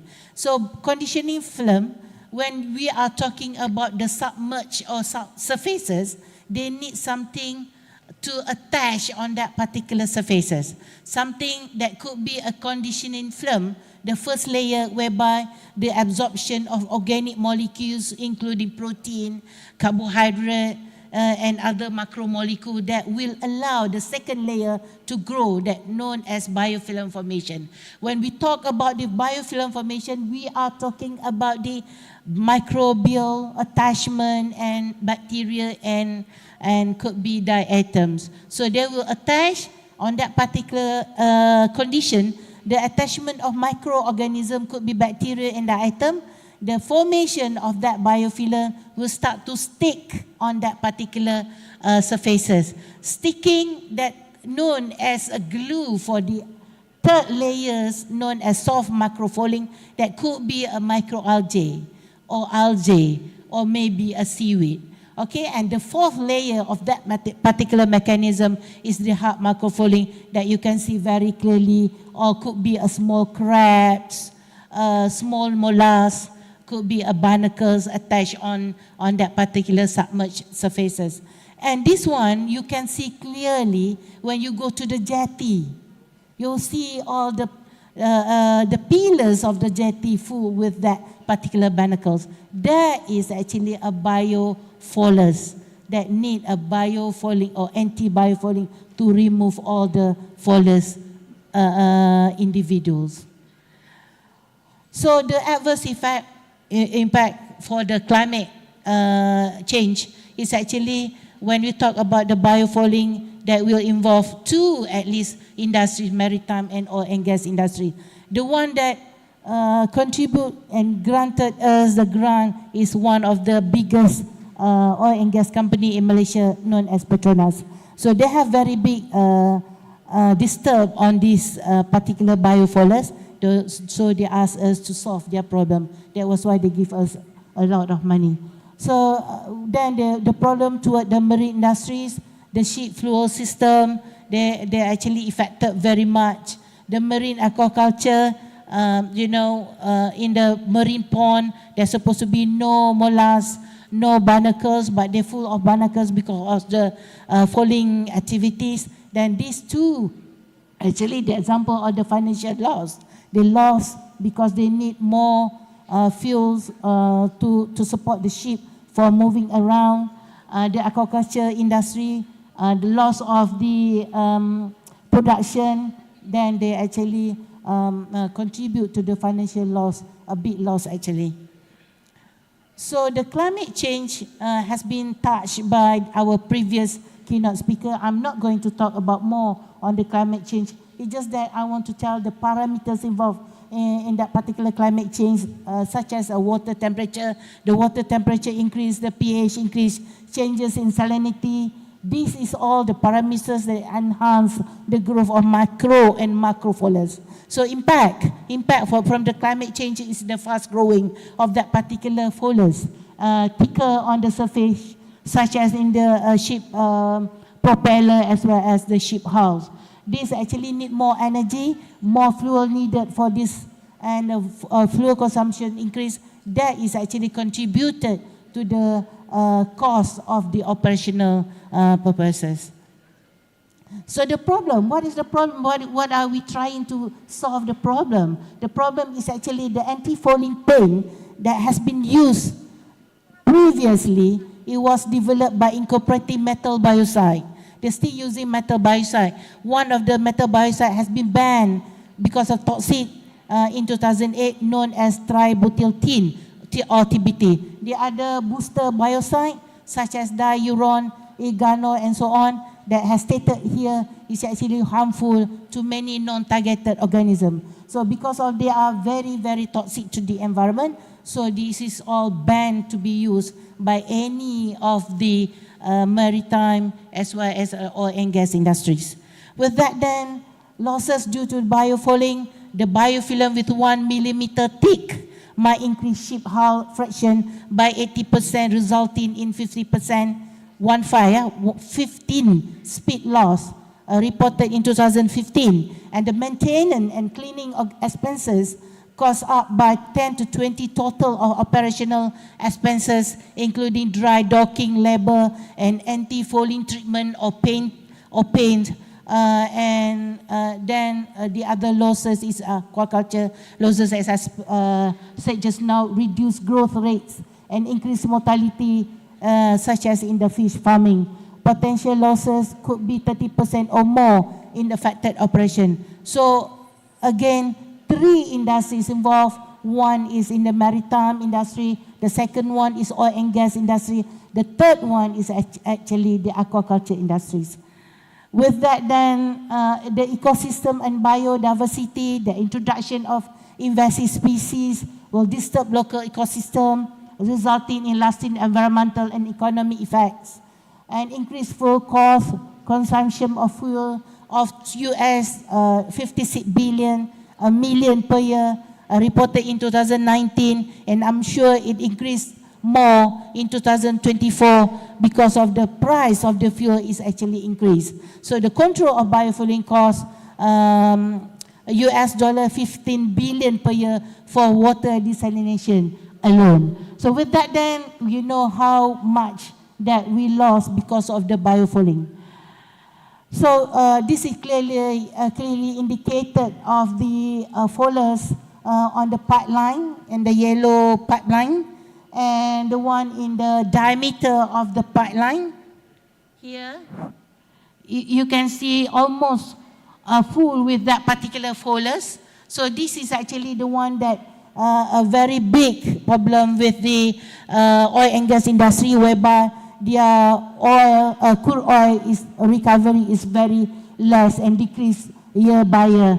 So they need to solve the problem of the fouls so that they can have recover of the crude oil more compared to the previous reported year. With that then, we try to overcome their problems. We choosing the green approaches, whereby we use natural resources from the marine environment. We have 2 approaches. One is the determination of the anti-fouling properties from methanolic crude extract and fraction of selected natural resources against selected bacteria. Why bacteria? Because the bacteria is actually the one will be the foundation of the attachment of the fouls. The second one is the characterization of metabolites that contribute to anti-fouling studies of selected natural resources using different kind of techniques such as Fourier transform infrared spectroscopy, or known as FTIR. We use liquid chromatography, mass spectrometry, LC-MS, MS, and of course we have to elucidate the structure of that particular metabolite using nuclear magnetic resonance technique, or NMR. So what we have done, as I stated in my abstract, that screening needs time and money. Because of time consuming, of course they will go parallel with the money. So we have like all my soldiers in the lab work on the screening processes. All the soldiers very devoted to the work. At the end of the day, we have varieties of marine organisms which contributed to a positive results of the anti-fouling processes. So we extract from the natural resources. Here we put it marine bacteria as the organism that perform or produce the biofilm, known as Pseudomonas aeruginosa. We have put here, we have few of the marine resources known as sea urchin, sponges. We have mangrove plant, as well as the one of the plant well-known growth on the bree soil known as Melaleuca gajah putih, or orang Indonesia panggil pokok kayu putih. Okay, we have the crude extract, then the crude extract from natural resources incorporated into the paint. As I put it earlier, that the paint with the anti-fouling before this is actually toxic to the environment. We try to solve the problem of toxicity. We check all our extract using the cytotoxicity test, and we confirm that our crude extract is non-toxic to any of the living cells. And we believe that from that they are not toxic to the environment. And it has been supported by previous research using the soft coral for controlling the growth of bioflora. Then we have to determine whether they are actually really have a very good anti-fouling activity using a bioassay. That particular bioassay, we use crystal violet bioassay. We use our Pseudomonas aeruginosa as the bacteria that form biofilm. We use our crude extract using methanol of our 2 at least of the extract. Then all the results shows that they are actually giving a very good anti-fouling and significantly remove the growth of the foliars. So we have this assay, and then we tested not only in the laboratory, we use aquarium, mimicking the environment, make sure they have the wave, as well as the temperature control, salinity control, and of course we have to control the nutrient we put inside of that particular aquarium.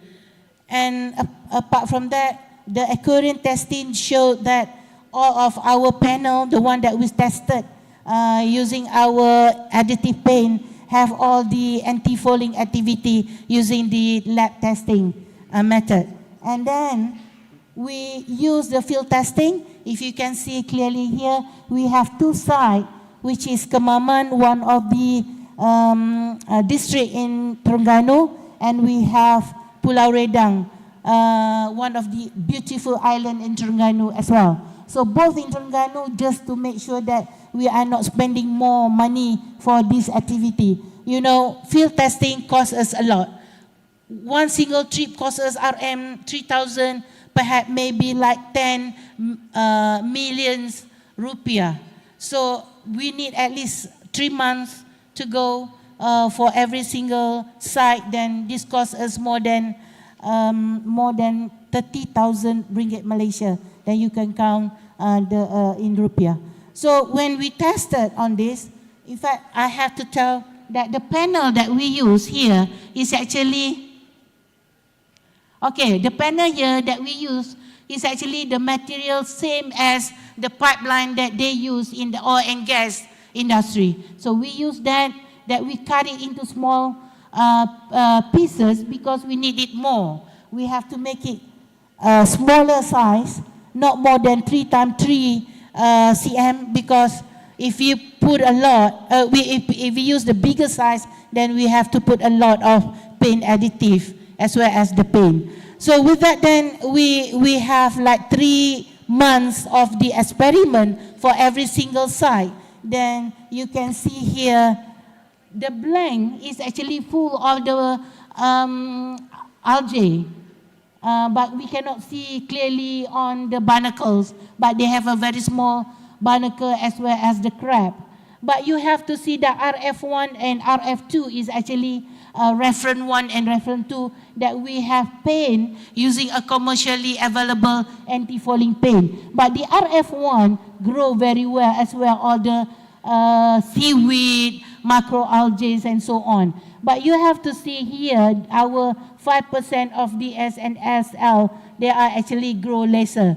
So much lesser microalgae were found growing on the anti-fouling paint coated with our sample of paint additive.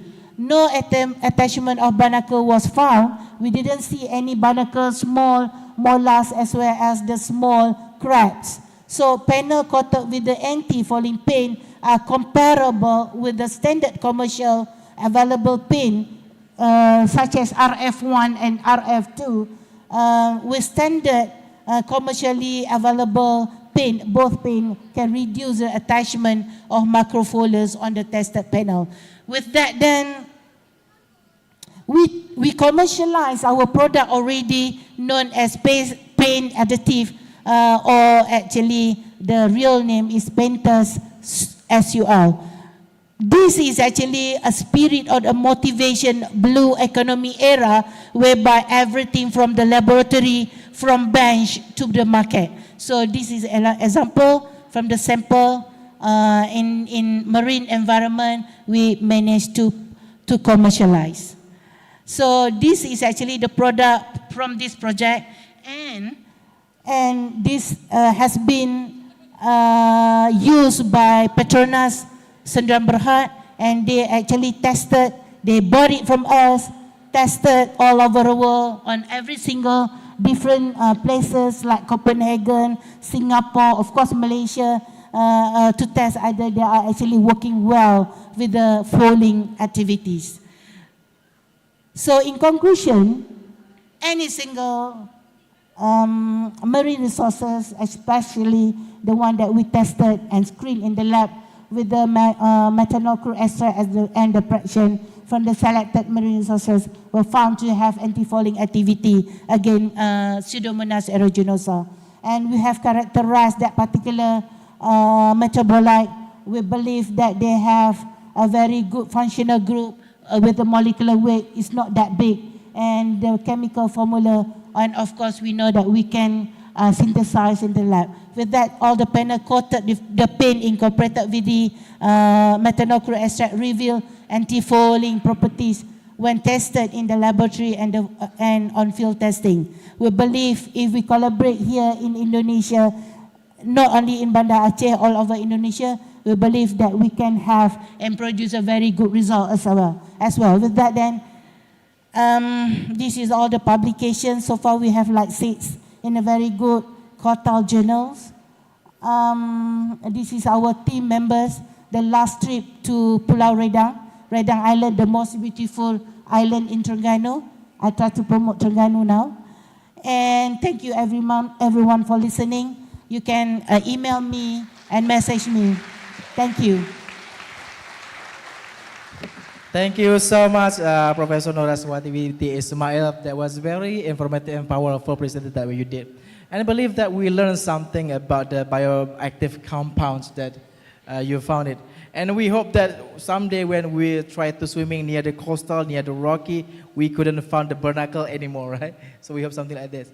All right, so ladies and gentlemen, now we are moving to the third presenters. So the third presenter right now, it would be Professor Giovanni Turkechi and Dr. Sarapindo that will deliver the presentation by online. So this comes straight from the Australia. All right, so I'm going to read the CV. It could be changed. Okay. So right now I'm going to read the short biography of Professor Giovanni. Professor Giovanni Turkechi is a professor and the head of School of Agriculture, Food and Ecosystem Science, Faculty of Science at the University of Melbourne. Previous appointments included the head of School in Food, Agriculture and Food, Faculty of Veterinary and Agricultural Sciences at the University of Melbourne. Throughout his career, Giovanni has been awarded 2 RC Discovery Fellowship developed by the series of significant industries, collaboration, published extensively, including an authored book and several book chapters with his work is highly cited and influences. Alongside with Professor Giovanni, we also have the teammate, Dr. Sarah Pinho. So Dr. Sarah Pinho is an aquaculture scientist with a dual PhD from Wageningen University of the Netherlands and UNESP from Brazil. She is currently a research fellow at the University of Melbourne. Sarah specializes in qualitative and unveiling the complexity of aquatic food production to respond innovative resource and optimist solution. Her primary interests include circular approach, to aquatic animal nutrition and production. Ladies and gentlemen, please welcome Professor Tulichi and Dr. Sarapinho.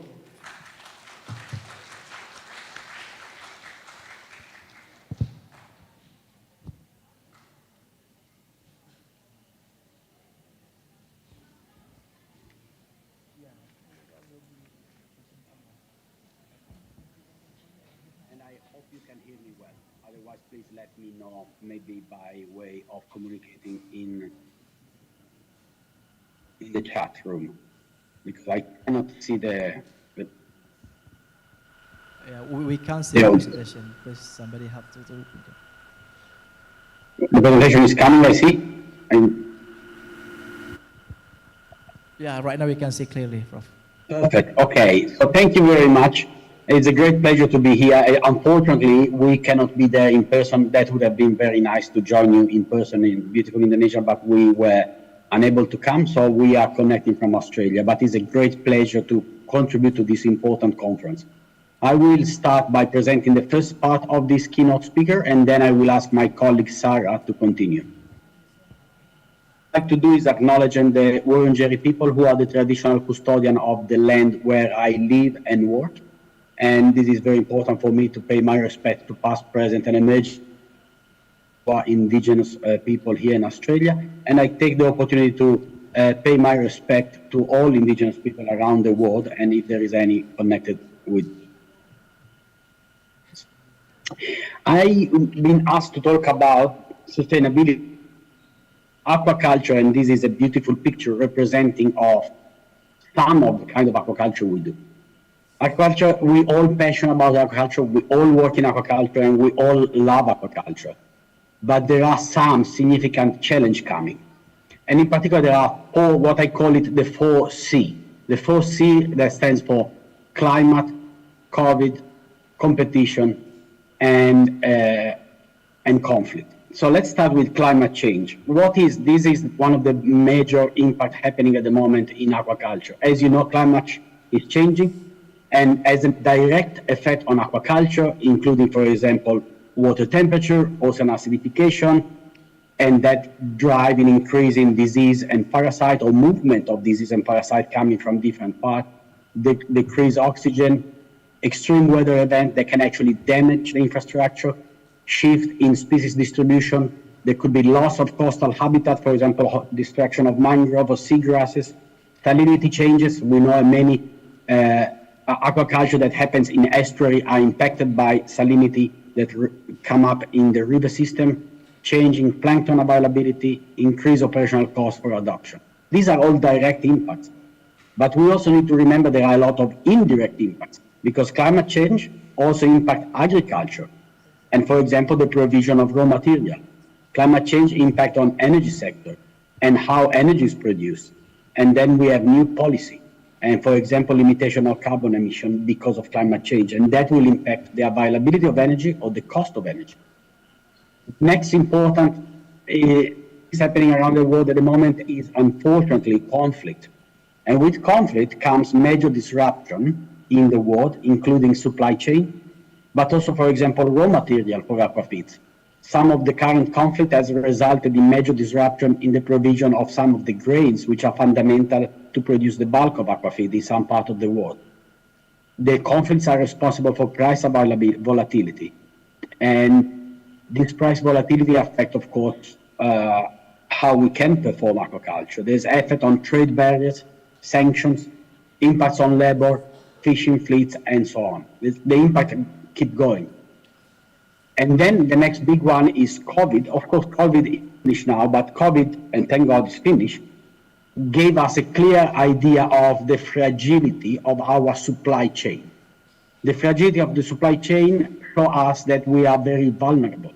When COVID hit, we realized that as soon as the supply chain is interrupted, there are a lot of damage happening across the whole production. Delay in delivery of feed, for example, shortage in essential equipment, increased cost for transport and logistics, difficulty in accessing seed stock. That was a big problem in some parts of the world.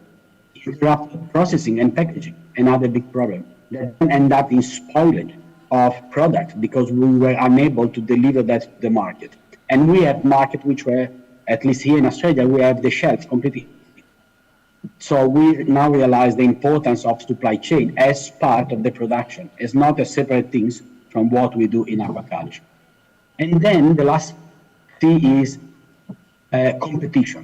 Competition comes from everywhere. First, with the other aquaculture sector, because it is becoming a competitive activity, and therefore the gain, the profit become increasingly marginal. But this competition also increased the limited availability, for example, of feed ingredients like fish meal and fish oil, and competition for raw materials.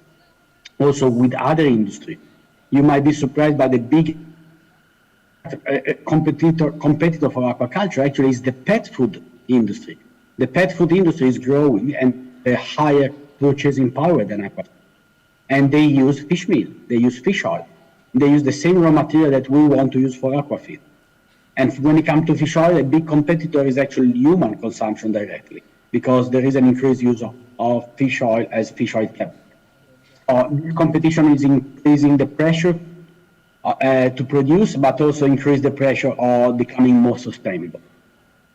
Independently of all these things, aquaculture managed to produce over 130 million tons in 2022. This is a remarkable achievement.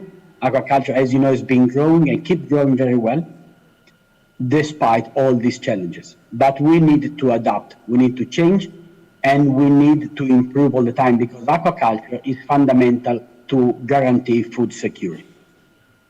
So food security is, and this beautiful picture depicts the uniqueness of aquaculture. Aquaculture is the only food industry which is truly diverse.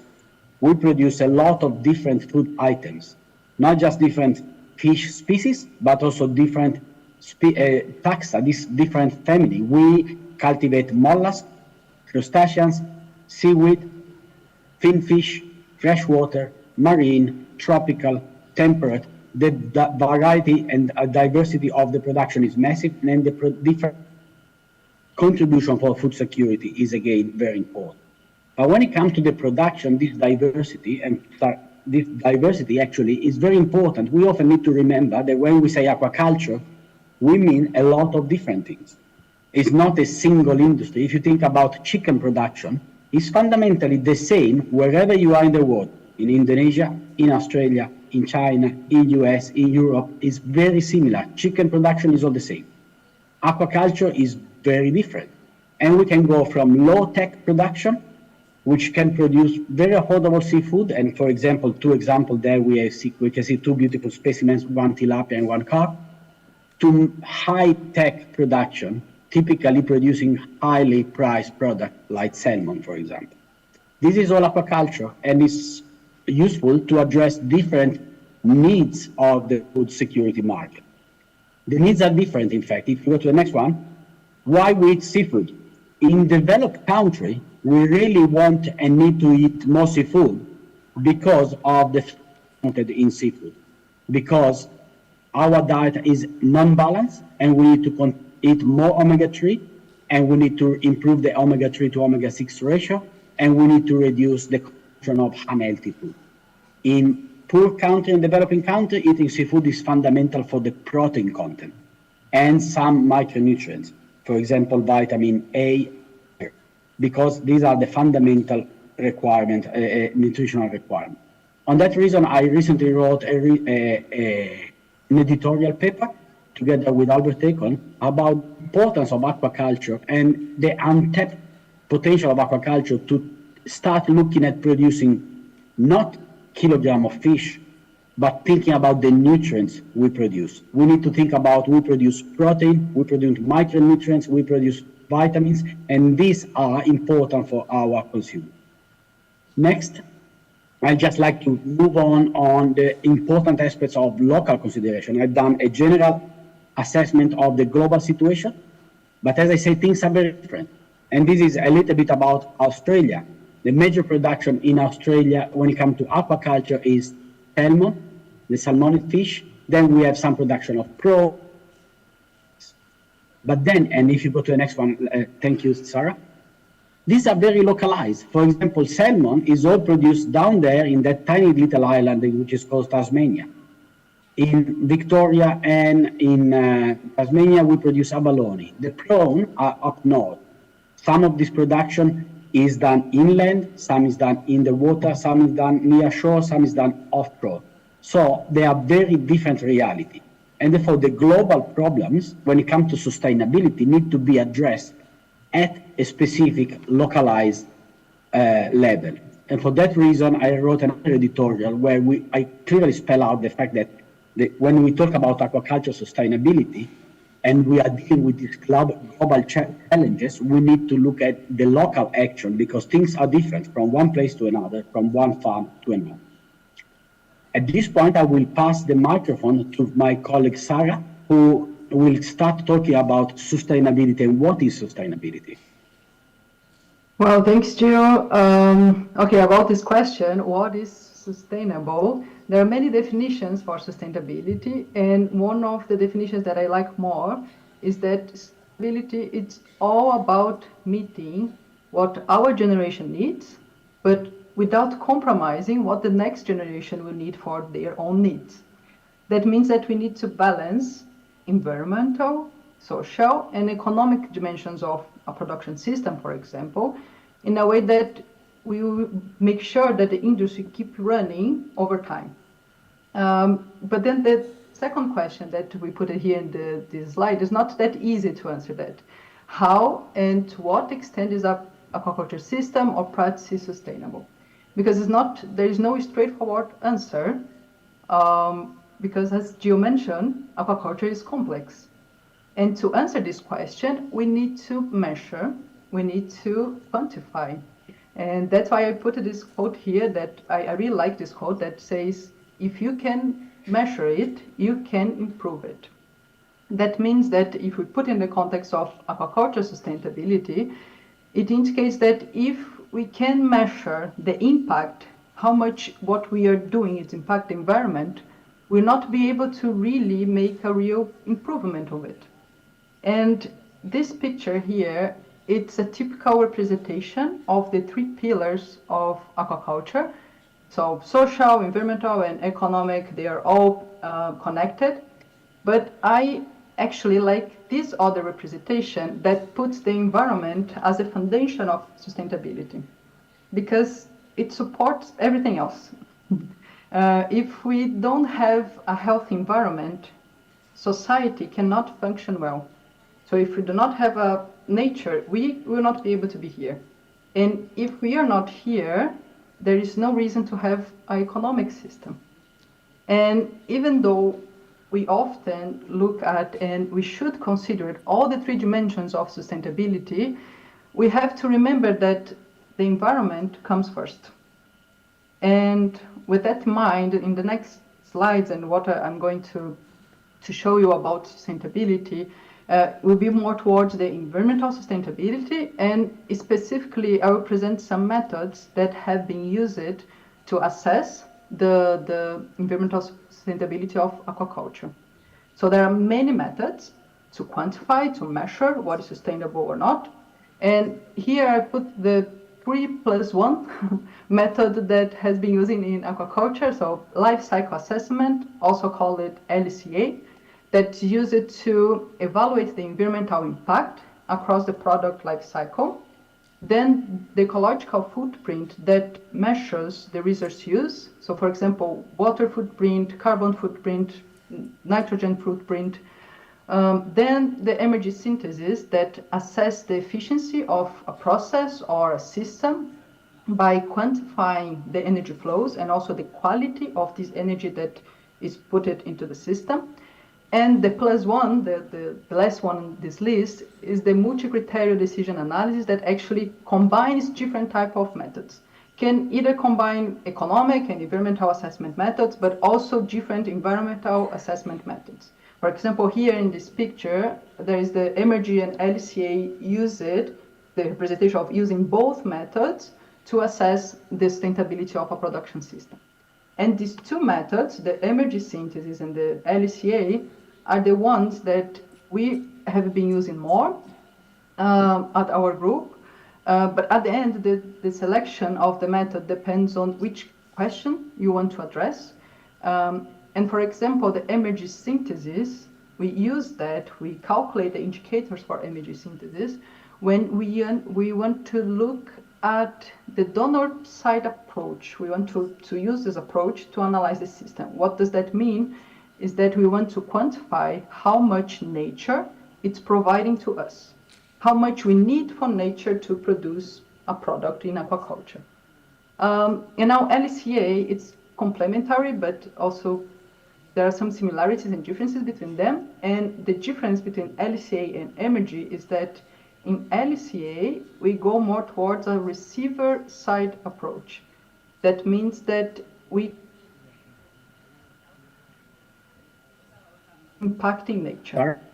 So while energy, we quantify what we need from nature, LCA is how much we are impacting nature. These are the difference between these two methods. So depends on what we want to quantify, which type of question we are making, we are going to use different methods. And I brought here, we brought some examples of the use of these methods to quantify the sustainability of aquaculture. And for example, in this paper, example from a research paper, that we quantify the environmental sustainability of integrating biofloc-based in somehow a different way of aquaponics. And we use energy synthesis here. So we quantify the energy flows in the system, we model it. It's always necessary to understand the system, assess its sustainability. And one of the interesting results here is that we need to, what we show in this study, is that for the system to be more sustainable, the integrated system needs to be optimized. The design and the operation of it needs to be well designed, well planned, so the sustainability can be improved. And also what we did, we compared this integrated with standalone hydroponics and biofloc without the integration. And we showed that the integration can be more sustainable than the standalone, but only if we optimize that. That means that not always a circular integrated system will be sustainable. We need to improve it to go towards sustainability. Another example now from the LCA, a life cycle assessment study. Here, these authors, they evaluate, again, the examples that I will show you is all about integration, integrated system, just to make it simple. Here they evaluate the integrated system of fish production with hydroponics, and they compare with vegetable production in hydroponics and buying these products from abroad, importing the products. So if you look at this graph, the gray columns are related to the imported products, bringing from abroad. The green is about hydroponics without fish. And the blue ones, the two blue ones, are related to integrated, using fish effluent to produce vegetables. So it's our aquaculture-based product. And all these are different impact categories that we can get from the ICFAES study. So global warming, energy use, water use, eutrophisation potential, all of these we can quantify with LCA, and that's what they did in this paper. And if you look at this graph, you can see that when we go towards the blue, when we go towards using aquaculture, then the of the farm can be increased. The impact can be decreased and the sustainability can be increased. So this is an example of how can we use LCA to assess aquaculture systems. Another example, now more going toward industry, because this is a result from a project that we assess commercial farms, again, integrated farms, but operating farms in Brazil. And what we did, we analyzed the farms using energy synthesis, and we saw that from all the production process, from all the flows of inputs and outputs in the systems, one of the main impact factors was the infrastructure that the farms were using. They are quite high-tech, so they needed a lot of inputs from nature to be able to produce their products. And if we use materials with a longer lifetime, with more natural-based materials, we could improve the sustainability of the farms. And also another very important and interesting result of this paper was that these farms, they produce fish with green lettuce. And lettuce is not very nutritious. Most of lettuce is water, most of the composition of lettuce. And what we saw is that if they keep producing lettuce, demanding that amount of research from nature, their farm will not be that sustainable. So what we suggest the farms was to try to produce vegetables and all fish that they were producing. We could suggest some things, but to increase the nutritional content of what they were producing, so we could improve the sustainability of their farms. So what we do when we assess farms and different systems and using modeling as well to assess sustainability, it's always with the intention to characterize what's happening, but mainly to improve it, to try to assess and simulate different ways of improving sustainability to really go towards a more sustainable aquaculture. And well, almost finishing our presentation, here's an example from the industry, and it's a different. What we can get from the industry is different from what we get from research projects, because mainly the industry, the environmental assessment of industry, it's based on LCA, and it's mainly done for big industries, for large established companies, because it's expensive to hire a company to do the LCA of your company and then release it to the public in the way that the company wants it to be released to the public. The way that they do that they make it publicly available, is through the environmental performance declaration. Here I brought two of these type of declarations. They are publicly available. I know that the numbers in the slide is probably really small, but because I don't want you to look at the numbers, because it's not possible to compare the numbers of both declarations, because each life cycle assessment of each company will reflect what the company is looking for. So you cannot compare one life cycle with the other company. And other thing that I want to highlight here, in going to the end of our presentation, is that most of the industry-based environmental assessment, they are made for big companies. But we know that the aquaculture production, it's mainly through the middle small farms. And there's a gap to really assess and understand the sustainability of what had been done in aquaculture otherwise. And one of the things that our group wants to do, one of our aims, is to fill this gap, is to assess the sustainability of aquaculture systems from different types of system, scale, to help move towards to a more sustainable industry. And well, I finish our presentation. We brought here a photo of our group, myself, Gio, and our three PhD students, Menzi, Pradeep, and Laura. And well, if you have any question, you can ask us today, or you can also send us an email. Thank you. All right, so thank you so much for Professor Giovanni and Dr. Sarah Pinho for showing us a little bit about the Australian agriculture sustainability and the challenge in the global and trend as well. And please stay with us until the last of the session, because we will have the question and answer for the last one.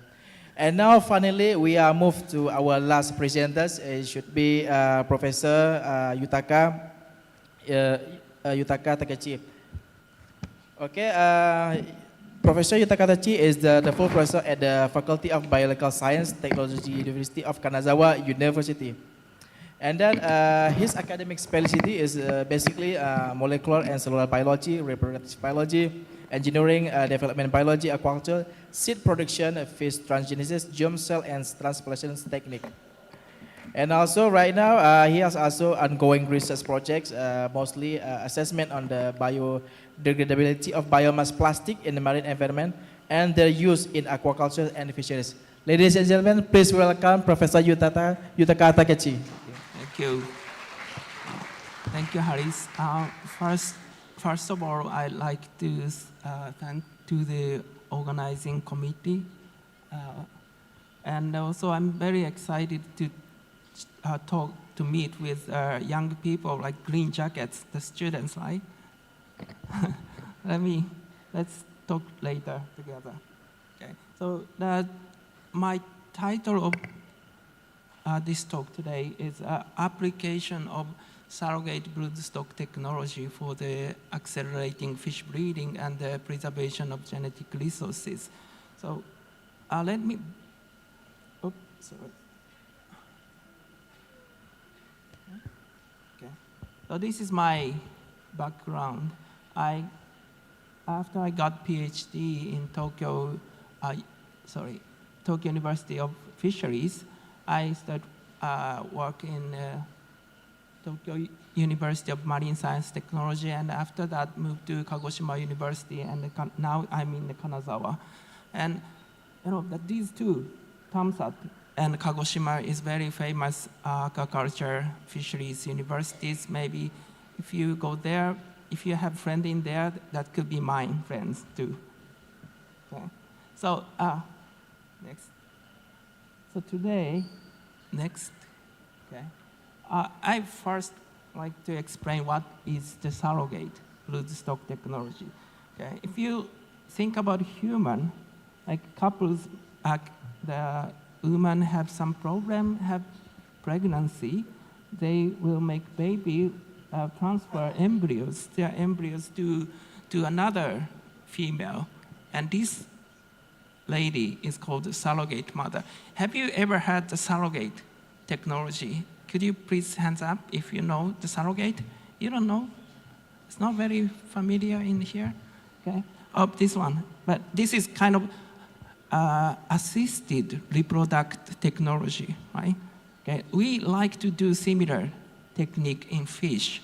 But fish, as you know, most of fish is external fertilization. Human is internal fertilization. Okay?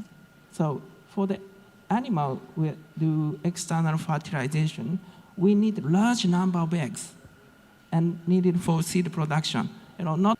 We need to develop a new technique to transfer germ cells from this animal to another. Okay, this is a big difference. This. Where I can, okay. Sorry, so this picture shows how germ cells develop in the gonads. Germ cell is the name of the cells, cell lineages of egg and sperm, and gonads, like female gonad is ovary, male gonad is testis, okay? So in the gonads, before the sex differentiation, sex decided, primordial germ cell is only one type of cells. But after sex differentiation, in the female, they make oogonia, oocyte, and egg. And in male, spermatogonia, spermatocyte, sperm. So which kind of cells are good for transplantation, ideal for transplantation? As you see here, meiosis. These cells already start meiosis, and only one oocyte will be one egg. One spermatocyte will be 4 sperm.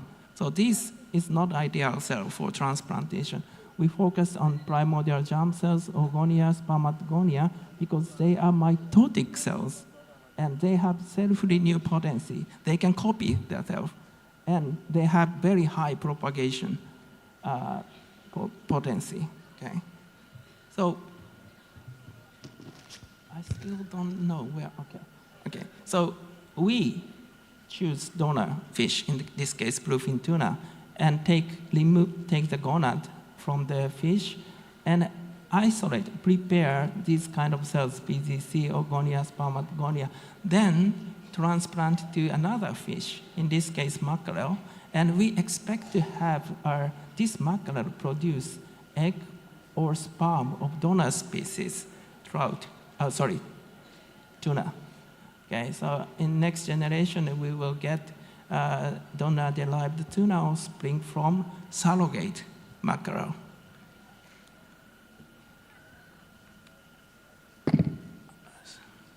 Okay, so this is how we do transplantation experiment.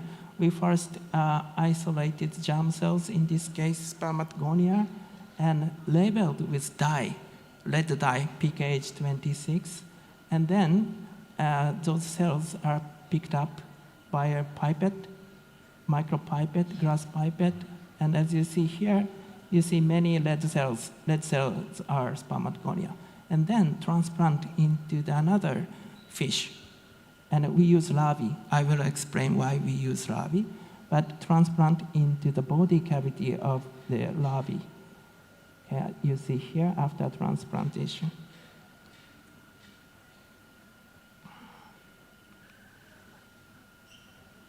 Oh, okay, sorry.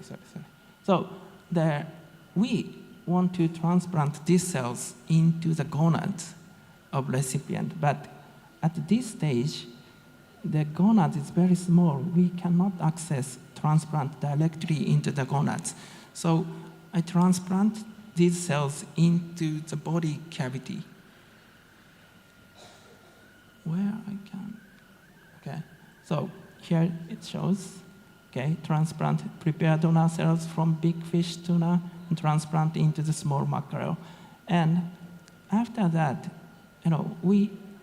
as I said before, we cannot transplant into the gonads, embryonic gonads, but we transplant into the body cavity.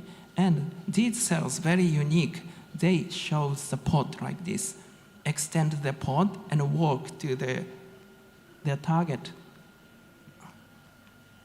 Cannot move, sorry. These red cells go into the embryonic gonad by their food, by their pod.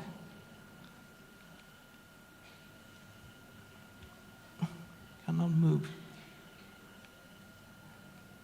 Where is the sensor for this? Sorry.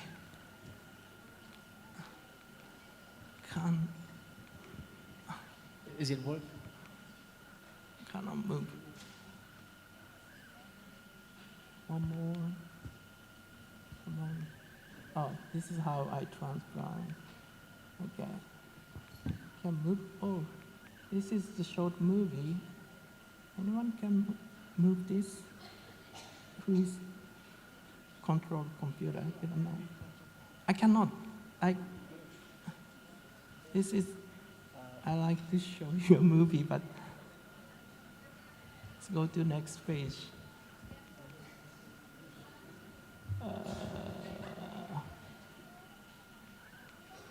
Okay. Just put it down. Put it down here? See. Okay, but still cannot show you the movie.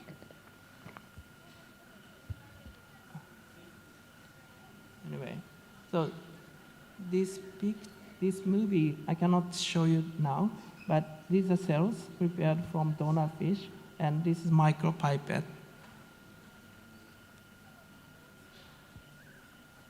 Okay, and 3 weeks after transplantation, we dissect the recipient fish.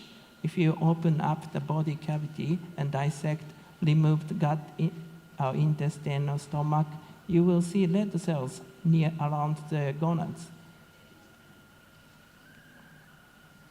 And if we look closer, this is the isolated gonad.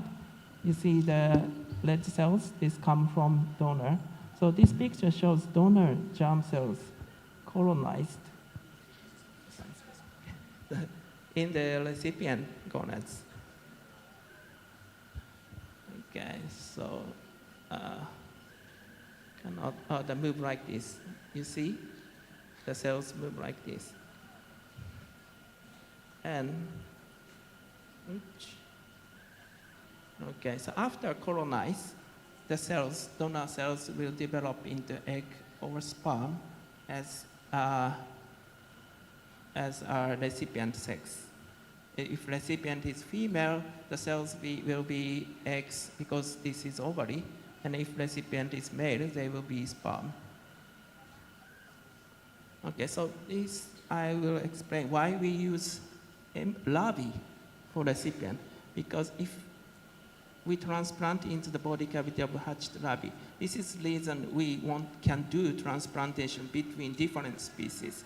Oh, here this paper shows the ontogeny. Ontogeny is the development of the immune system of fish. You know, the immune system is totally controlled by the blood cells, but at young, they don't have blood cells not well developed. They don't have immune system.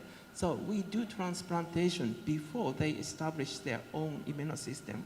So fish at this stage, they don't know what is come inside their body. They don't reject, and donor cells can survive for long.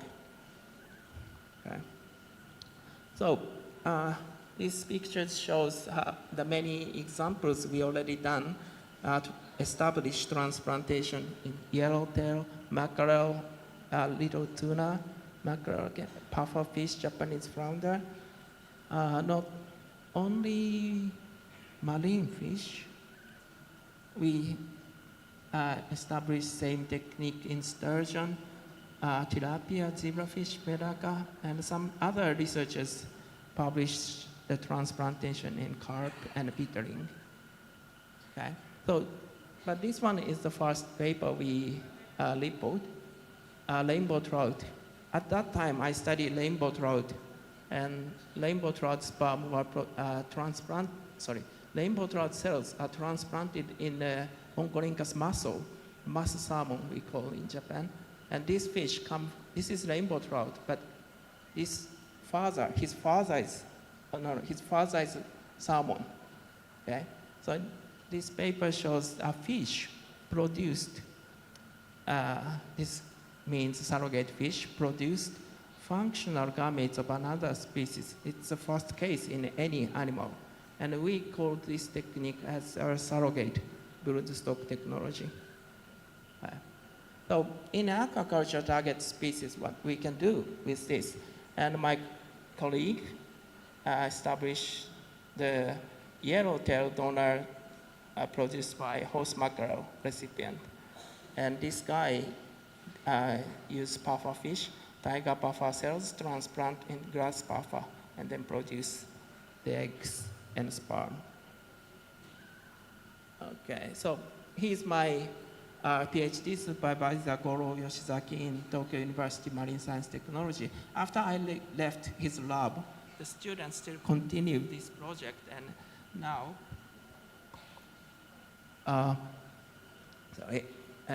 they can use frozen cells. Even from the frozen fish, they recover cells from these frozen cells and transplant, and then get live fish. And also they use the cultured germ cells for a long time in a plastic dish like this, and then transplant into another fish, and they can successfully obtain the egg and sperm. And eventually they got fish from the culture cell. Okay. So what we can do with the surrogate brood technology is, first one is efficient production of commercial variable species like big bodies, big fish like tunas. And plus, one more thing we can do is the conservation of endangered species and genetic diversity of artificial seeds for stock enhancement. Conservation means if we freeze down the cells, we can make fish again after they have a serious decreasement or any problem, endangered fish. Okay? So this is a cocktail of those flatfish. We can mix many kinds of wild broodstock and freeze down, and someday we can transplant into another fish and recover the all diverse genetic resources. Okay, so let me explain one more about the application of this technique in aquaculture. Okay, I'm talking about how to make the egg from spermatogonia in a case of pufferfish. Okay, pufferfish have our same sex determination system with us, XY, male sperm with X fertilized with X will be female. If sperm has Y chromosome, the baby will be boy, okay? But in this experiment, we prepare cells, donor cells from a male pufferfish, has XY chromosome, and transplant into the female, okay? After they grow, female recipient fish produce egg with X chromosome and Y chromosome. This Y chromosome egg fertilized with Y chromosome sperm. This will be YY supermale. This supermale produces the sperm only having Y chromosome. So this, if you have YY supermale, you can make monosex all-male population in next generation. Why we want to do this? And this one is actually commercially now used. All-male juveniles are farmed in the fish farm. We want to make all-male in this fish because testis of this species is very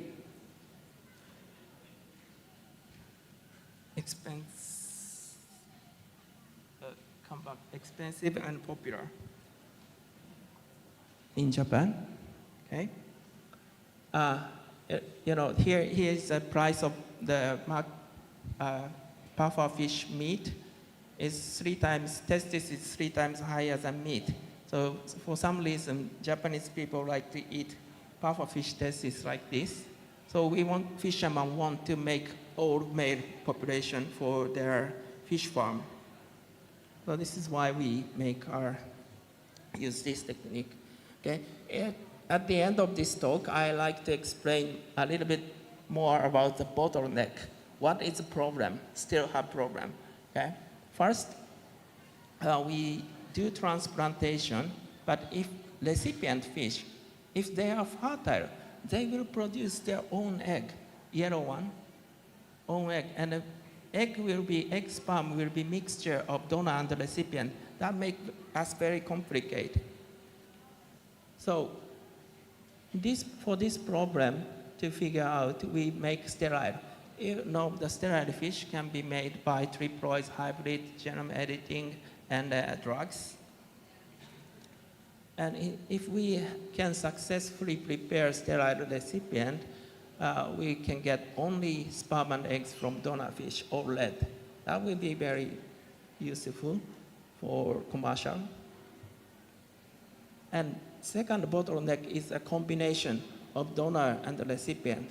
We tried many different combinations, but genetically distance, genetically close or genetically far, affect the result of transplantation experiment. For example, donor and the recipient combination are same species, you know, trout to trout, pufferfish to pufferfish, we can always get the donor sperm and egg. But even in the same genus, we can get, but donor recipient belong to different genus, gonna be difficult to get gametes.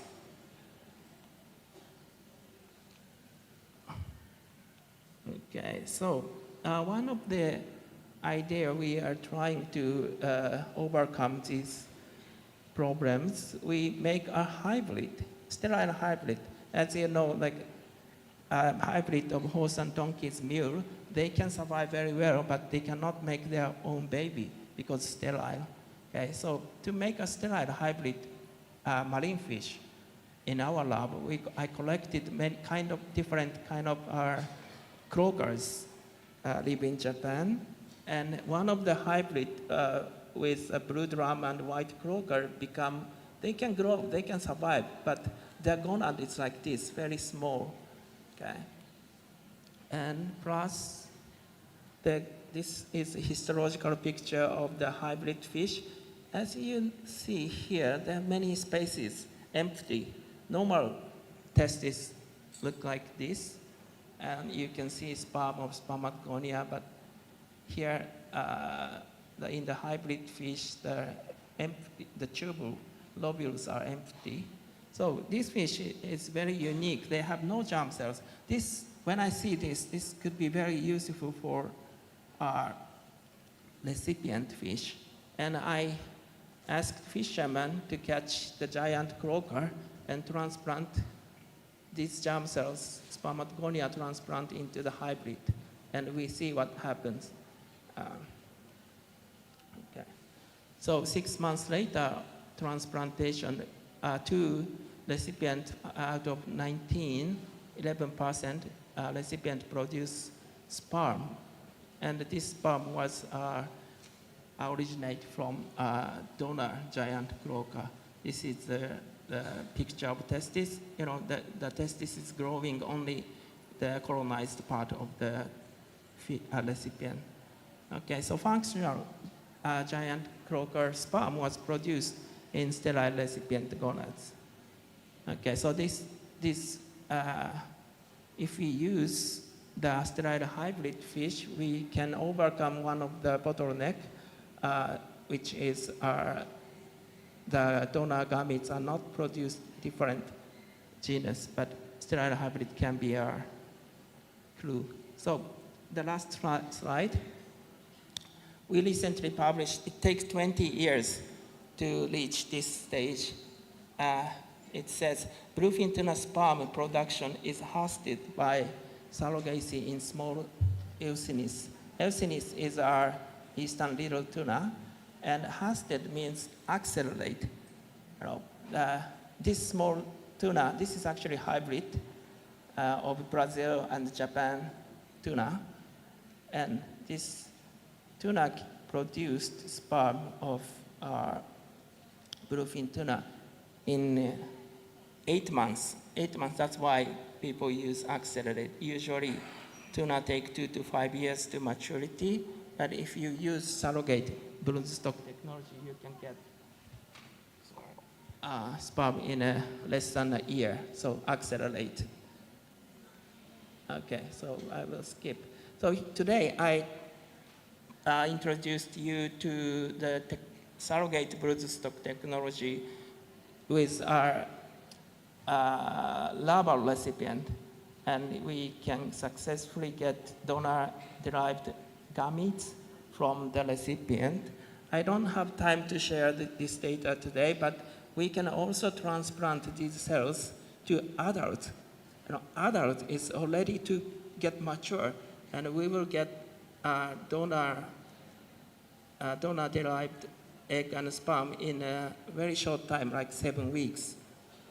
Okay, so thank you for the listening, and if you have any chance to visit my city, Kanazawa is here, like from Tokyo. We use Shinkansen barrage train, 2.5 hours. Please tell me if you visit our city. Thank you very much for your attention. Thank you so much, Professor Yutaka Takachi. It was very informative presentation that you did. We learned something new about the reproductive attributes of the bluefin tuna, and then I think that this is the kind of another level of reproductive of the fish. All right, so we are now in the end of the session. For this session is the Q&A, question and answer from the audience to the keynote speaker here, and also keynote speaker from Australia. I think because right now is almost noon, and the afternoon we have to break for the break. So I think that we have to limit the question up to 3 questions only. I think that's enough, 3 questions. And then if you have another discussion, you can talk directly to our invited speakers. Okay, anybody have a question from the floor? Please raise your hands. So we have one right over here, and we have 2, and then we have another one. Okay, we have 3 questions from the 3 students. If we have enough time, we can give another question. Okay, please, somebody hands the microphone for the students. And please mention your name and then the question being asked to whom. Thank you very much. Assalamualaikum warahmatullahi wabarakatuh. Waalaikumsalam warahmatullahi wabarakatuh. My name is Hauna. I'm from Faculty Marine and Fisheries, major utilization of fisheries resource. I want to ask some question. How do we attempt to integrate scientific research with fisheries resource management practice? Thank you. To whom this question be asked? To who the question? For who? Prof. Mehmet. Prof. Mehmet. Okay. Can you repeat the question again? One more time. How do we attempt to integrate scientific research with fisheries resource management practice?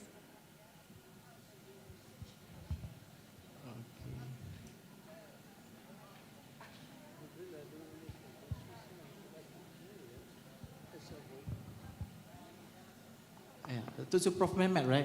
Is it a question to me? Okay, can you say, Yes, can you ask again?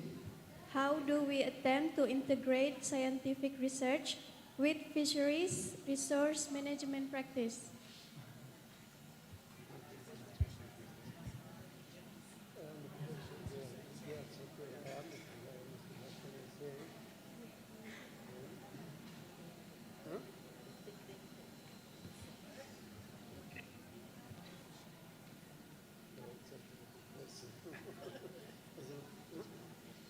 It's a really difficult question, is it? It's a really big issue in the world, yeah? I'm sorry, Professor.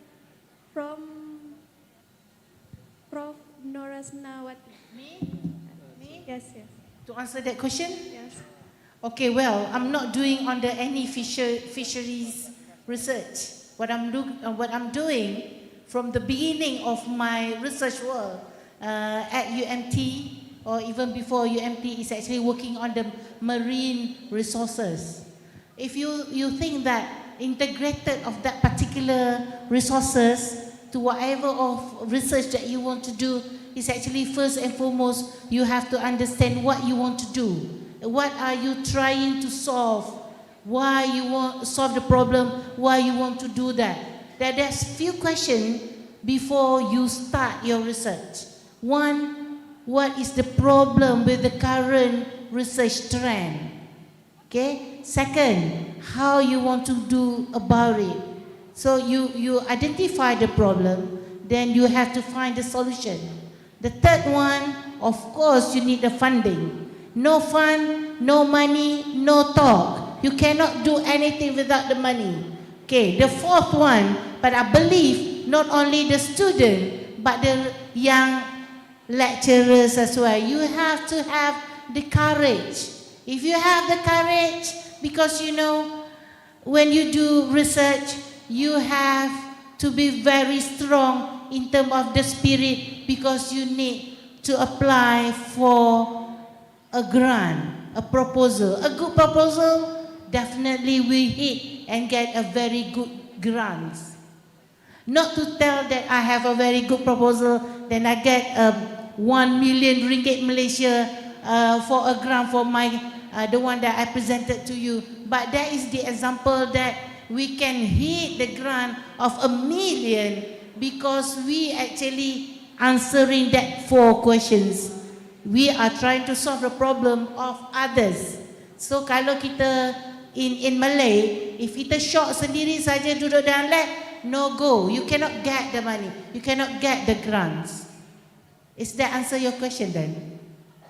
Yes, yes. Thank you very much. Okay, thank you. Okay, now who is the others?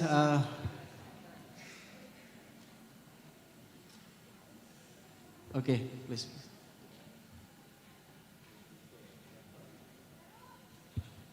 I think somebody raised their hand before. Who is that? Who was that? Okay, just give it.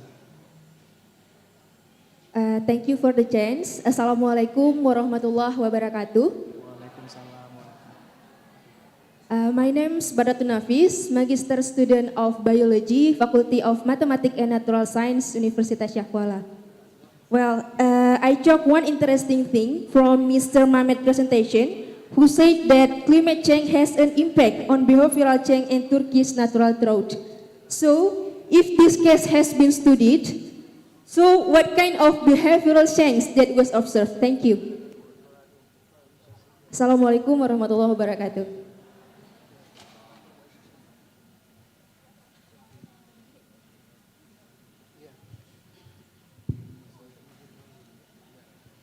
Okay, it's affecting that. That's mean following to that water is coming from some sources to reach the sea. At that passing that stage, if it is decreased or affected by the global warming or global changing, it's affecting their body's shape, mouth shape, the color pattern, because it's a so complex animal. It's wanting to surface his life. For example, it's wanting to itself to, for example, if it is afraid, it's need to be,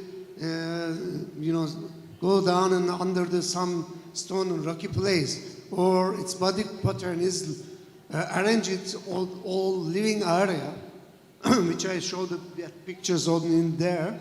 Their color, it's becoming from white till that dark color. It's depending on the conditions. And also, one of them, it's only 7 or 8 centimeter. It's giving, eggs or sperm. One of them, it's increased 40 centimeter, and then it gives the eggs and sperm. That's means same age. It's around 3 years old or older than that. Both of them gives the eggs or gametes. It's affecting all that future because of that reason. Thank you. Thank you for the response, Mr. Mehmet. Thank you. And then I received a message from our students who want to ask to Professor Giovanni. Fadli, where are you, Fadli? Fadli.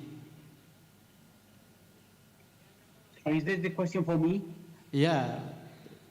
Can you repeat the question, because you were breaking out and I can't really see I can't see you at the moment. I can only see myself. It's all right. You can hear my voice. And Fadli, where is can you Fadli? repeat? Okay, I think Fadli just sent me a message to be asked to Professor Giovanni Trucci and Dr. Serapinho about the contrasting roles of the high-tech versus low-tech species in the promoting sustainability within global aquaculture.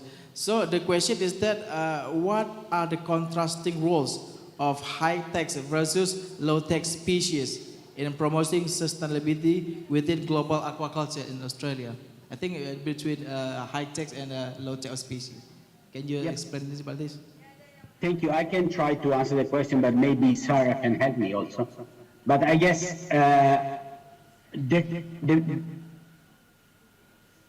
answer to the question is that everything is relative.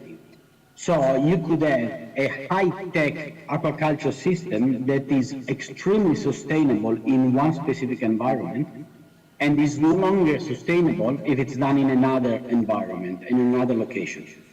And the same the other way around. It's very simple low-tech aquaculture system like earthen ponds could be viable and sustainable in some environment and is not in another environment. So everything, the technology we use, the farming method that we use need to be the appropriate one for where we are. In some places, for example, space is a concern, and then before we need to become concentrated and maybe a recirculating aquaculture system makes sense. But we need also a place where energy is produced abundantly and in a sustainable way. If we live in a country where energy is produced not in a sustainable way, then RAS systems are not a viable option. If we don't have problem of space and we can actually use larger surface area, we can become more extensive. There's no need to increase intensification. Earthen ponds could be very viable and sustainable in some part of the world, but if we have limited water resources and we are worried about a eutrophication of the local river system, then maybe discharging the water from the earthen ponds could be a problem. And in that case, RAS system could be better because we can purify the water. So my message is that there is not a single solution for all the occasions. In each environment, in each local specific area, we need to identify what is the best, most sustainable, and more economically viable aquaculture system. Sarah, would you like to add something? No, Joe, actually, I think you say it all. I think that Dr. Sarah could say anything additionally. Because I think that the question from the student regarding to the high-tech versus low-tech species, can you explain what is it, the high-tech species and what is low-tech species? In my presentation, I refer to high-tech, not the species, I mean, is the cultural or low-tech, not the species. And for example, when we farm salmon around the world and in Australia, for example, we use very high-tech, sophisticated environment, right? Yeah, for example, hatchery nursery, which are indoor in RAS system, and then we use cage farming, and we have even artificial intelligence and robot to monitor the feeding system and all the environmental parameters, very high-tech, and this is done for the salmon, for example. When we do, for example, barramundi or Asian sea bass, that is farmed in earthen pond in more semi-intensive condition and is less high-tech. But it's the farming system that is low-tech or high-tech, not the species. But typically, some systems like tilapia and carps can be farmed in low-tech system, very rudimental, simple system. Other species require more sophisticated, high-tech aquaculture systems. All right. Is this answering your question? Yes, very clear. So we understand that this is a system. Thank you, Professor. And then one last question. The student asked me from Rizka di Ajang Putri. Where is Rizka? Rizka want to ask to Professor Yutaka. Where is Rizka? Please, somebody hand the microphone.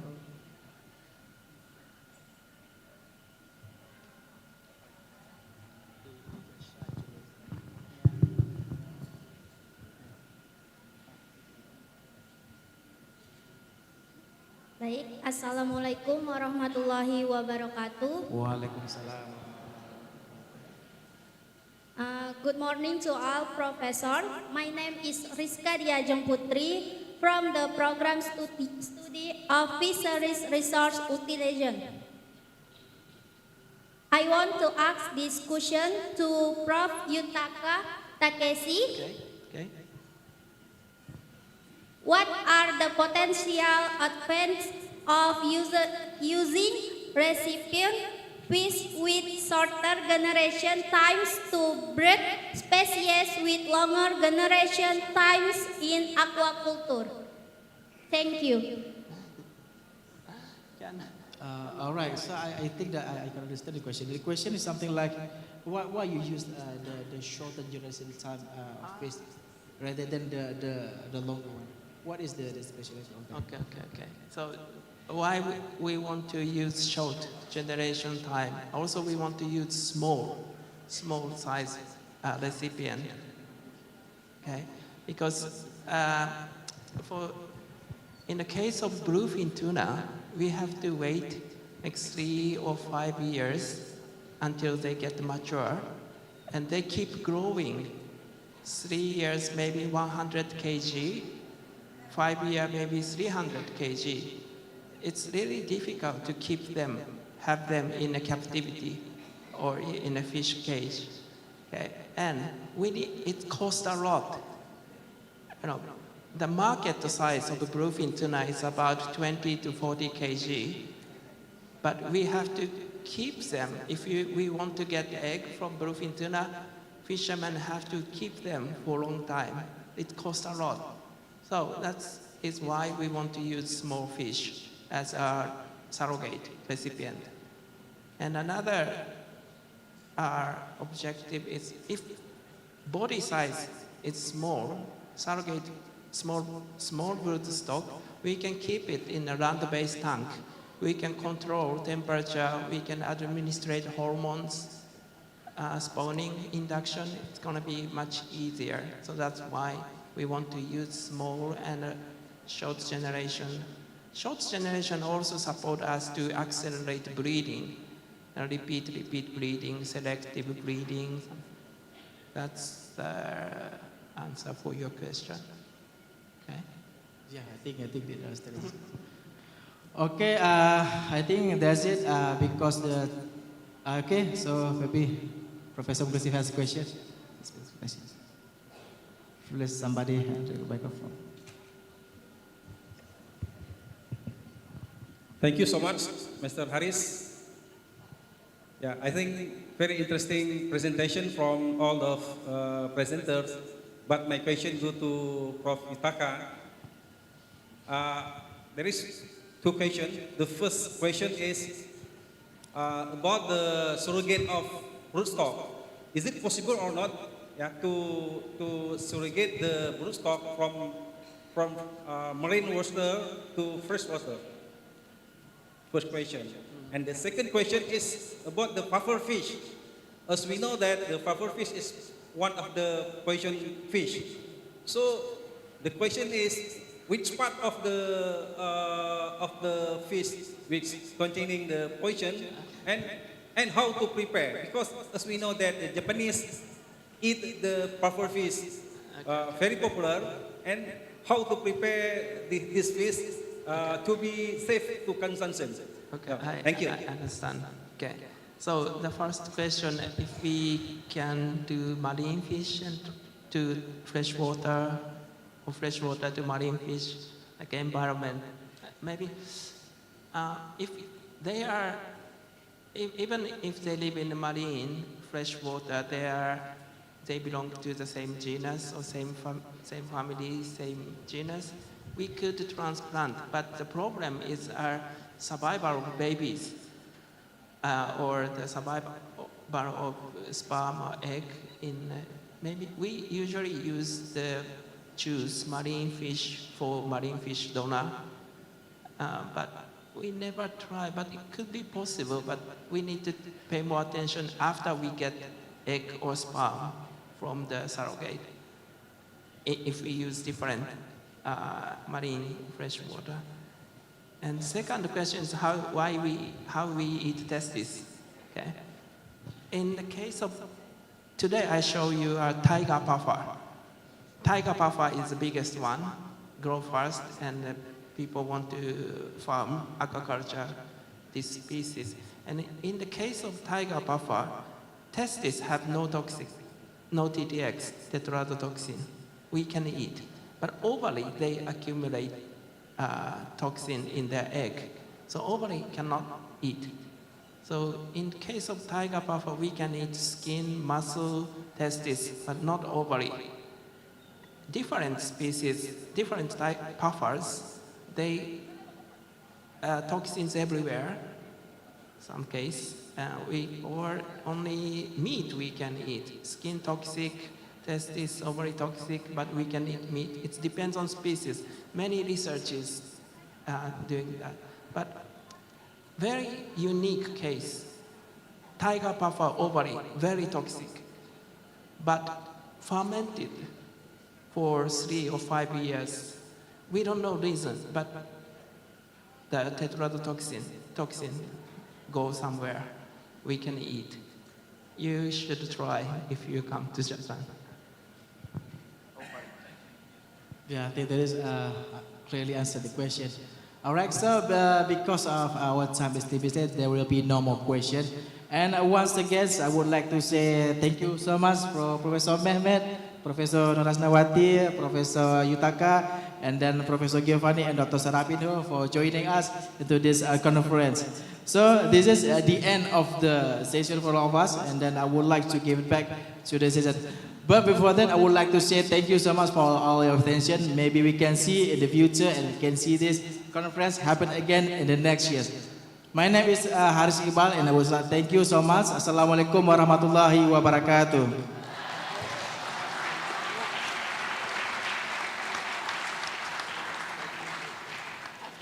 Ladies and gentlemen, as the next agenda is awarding token of appreciation to keynote speakers. For that, kindly be requested Professor Mukhlisin ZA to hand over token of appreciation.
All right, and it is ended by a group of photo session.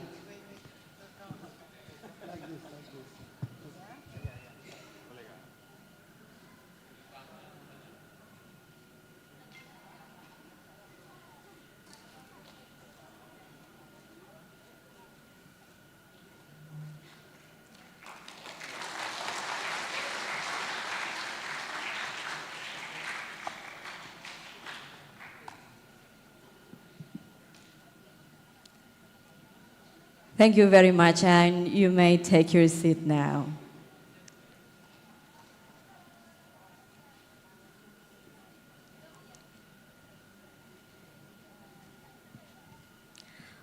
Ladies and gentlemen, before proceeding to the next program, everyone is invited for a lunch break until 2 o'clock. During the lunch break, it is suggested to enjoy poster session as opportunity to interact with various members of the conference at the main hall. Parallel session will start at 2 o'clock via Zoom meeting for oral and poster presentation. This parallel session is applied in hybrid mode with details sent through WhatsApp group. For those presenter and participants in room 5 and 6 in hybrid meeting, parallel session is conducted in ICT building, Universitas Syah Kuala. Various booths from government agencies and also companies are good idea to be visited during the lunch break located at the main hall of AAC and mini talk show in VIP room at 2 o'clock. For those final year students and alumni, you are very welcome. Wabillahi taufiq wal hidayah. Wassalamualaikum warahmatullahi wabarakatuh.